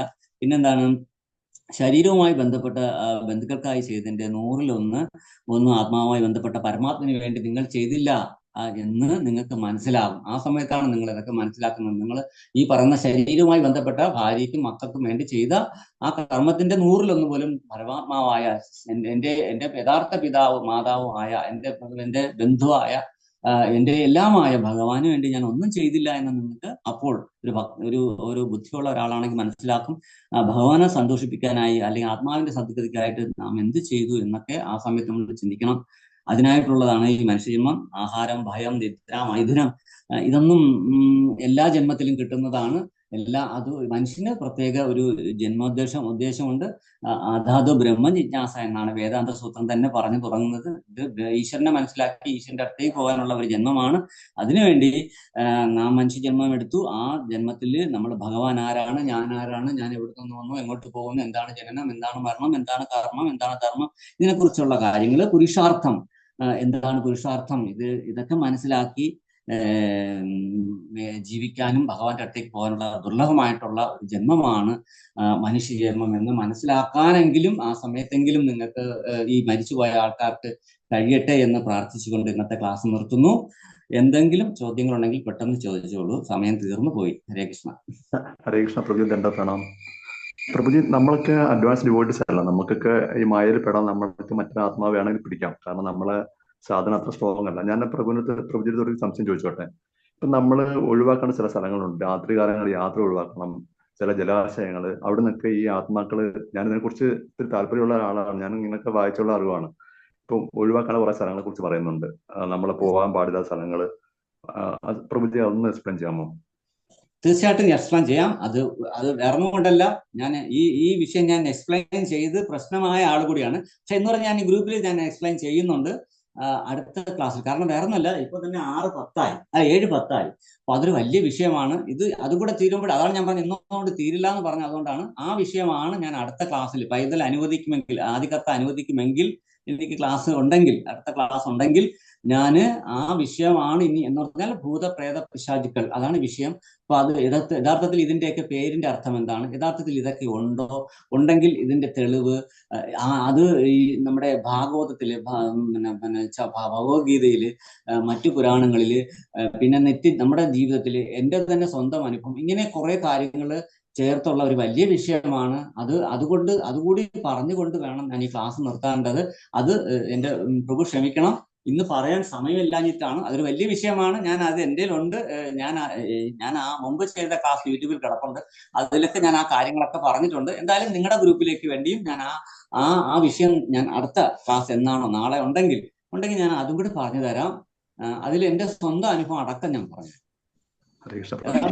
ഉണ്ട്. നിങ്ങൾ പറഞ്ഞ പോയിന്റ് വളരെ കറക്റ്റാണ്. ഈ ചില പ്രത്യേക സ്ഥലങ്ങളിൽ പോകാൻ പാടില്ല. അതുപോലെ ഞാൻ നേരത്തെ തന്നെ പറഞ്ഞില്ലേ, ചില ആൾക്കാരെ മാത്രം ഇത് ബാധിക്കുന്നു, ചില ആൾക്കാരെ മാത്രം ഇത് കാണുന്നു. എന്തുകൊണ്ട് എല്ലാവർക്കും കാണാൻ പറ്റുന്നില്ല? അതിന്റെയൊക്കെ കാരണം നമ്മുടെ ഇന്ദ്രിയങ്ങളുടെ അപൂർണത, ഇങ്ങനെ കുറിച്ചുള്ള വലിയൊരു വിഷയമാണ്. ഇത് നിലവിലുണ്ടോ ഇല്ലയോ, പ്രേതം ഭൂത പിശാചുക്കൾ ഉണ്ടോ ഇല്ലയോ എന്നുള്ളത് ഒരു വലിയ തർക്ക വിഷയമാണ് ഇന്നും. പക്ഷെ അതിന്റെ എവിഡൻസ് ഉൾപ്പെടെയാണ് ഞാൻ കൊണ്ടുവരുന്നത് നാളത്തെ ക്ലാസ്സിൽ. നാളെ എന്ന് ഉദ്ദേശിക്കുന്ന അടുത്ത ക്ലാസ്സിൽ ഞാൻ അതാണ് പറയാൻ ഉദ്ദേശിക്കുന്നത്.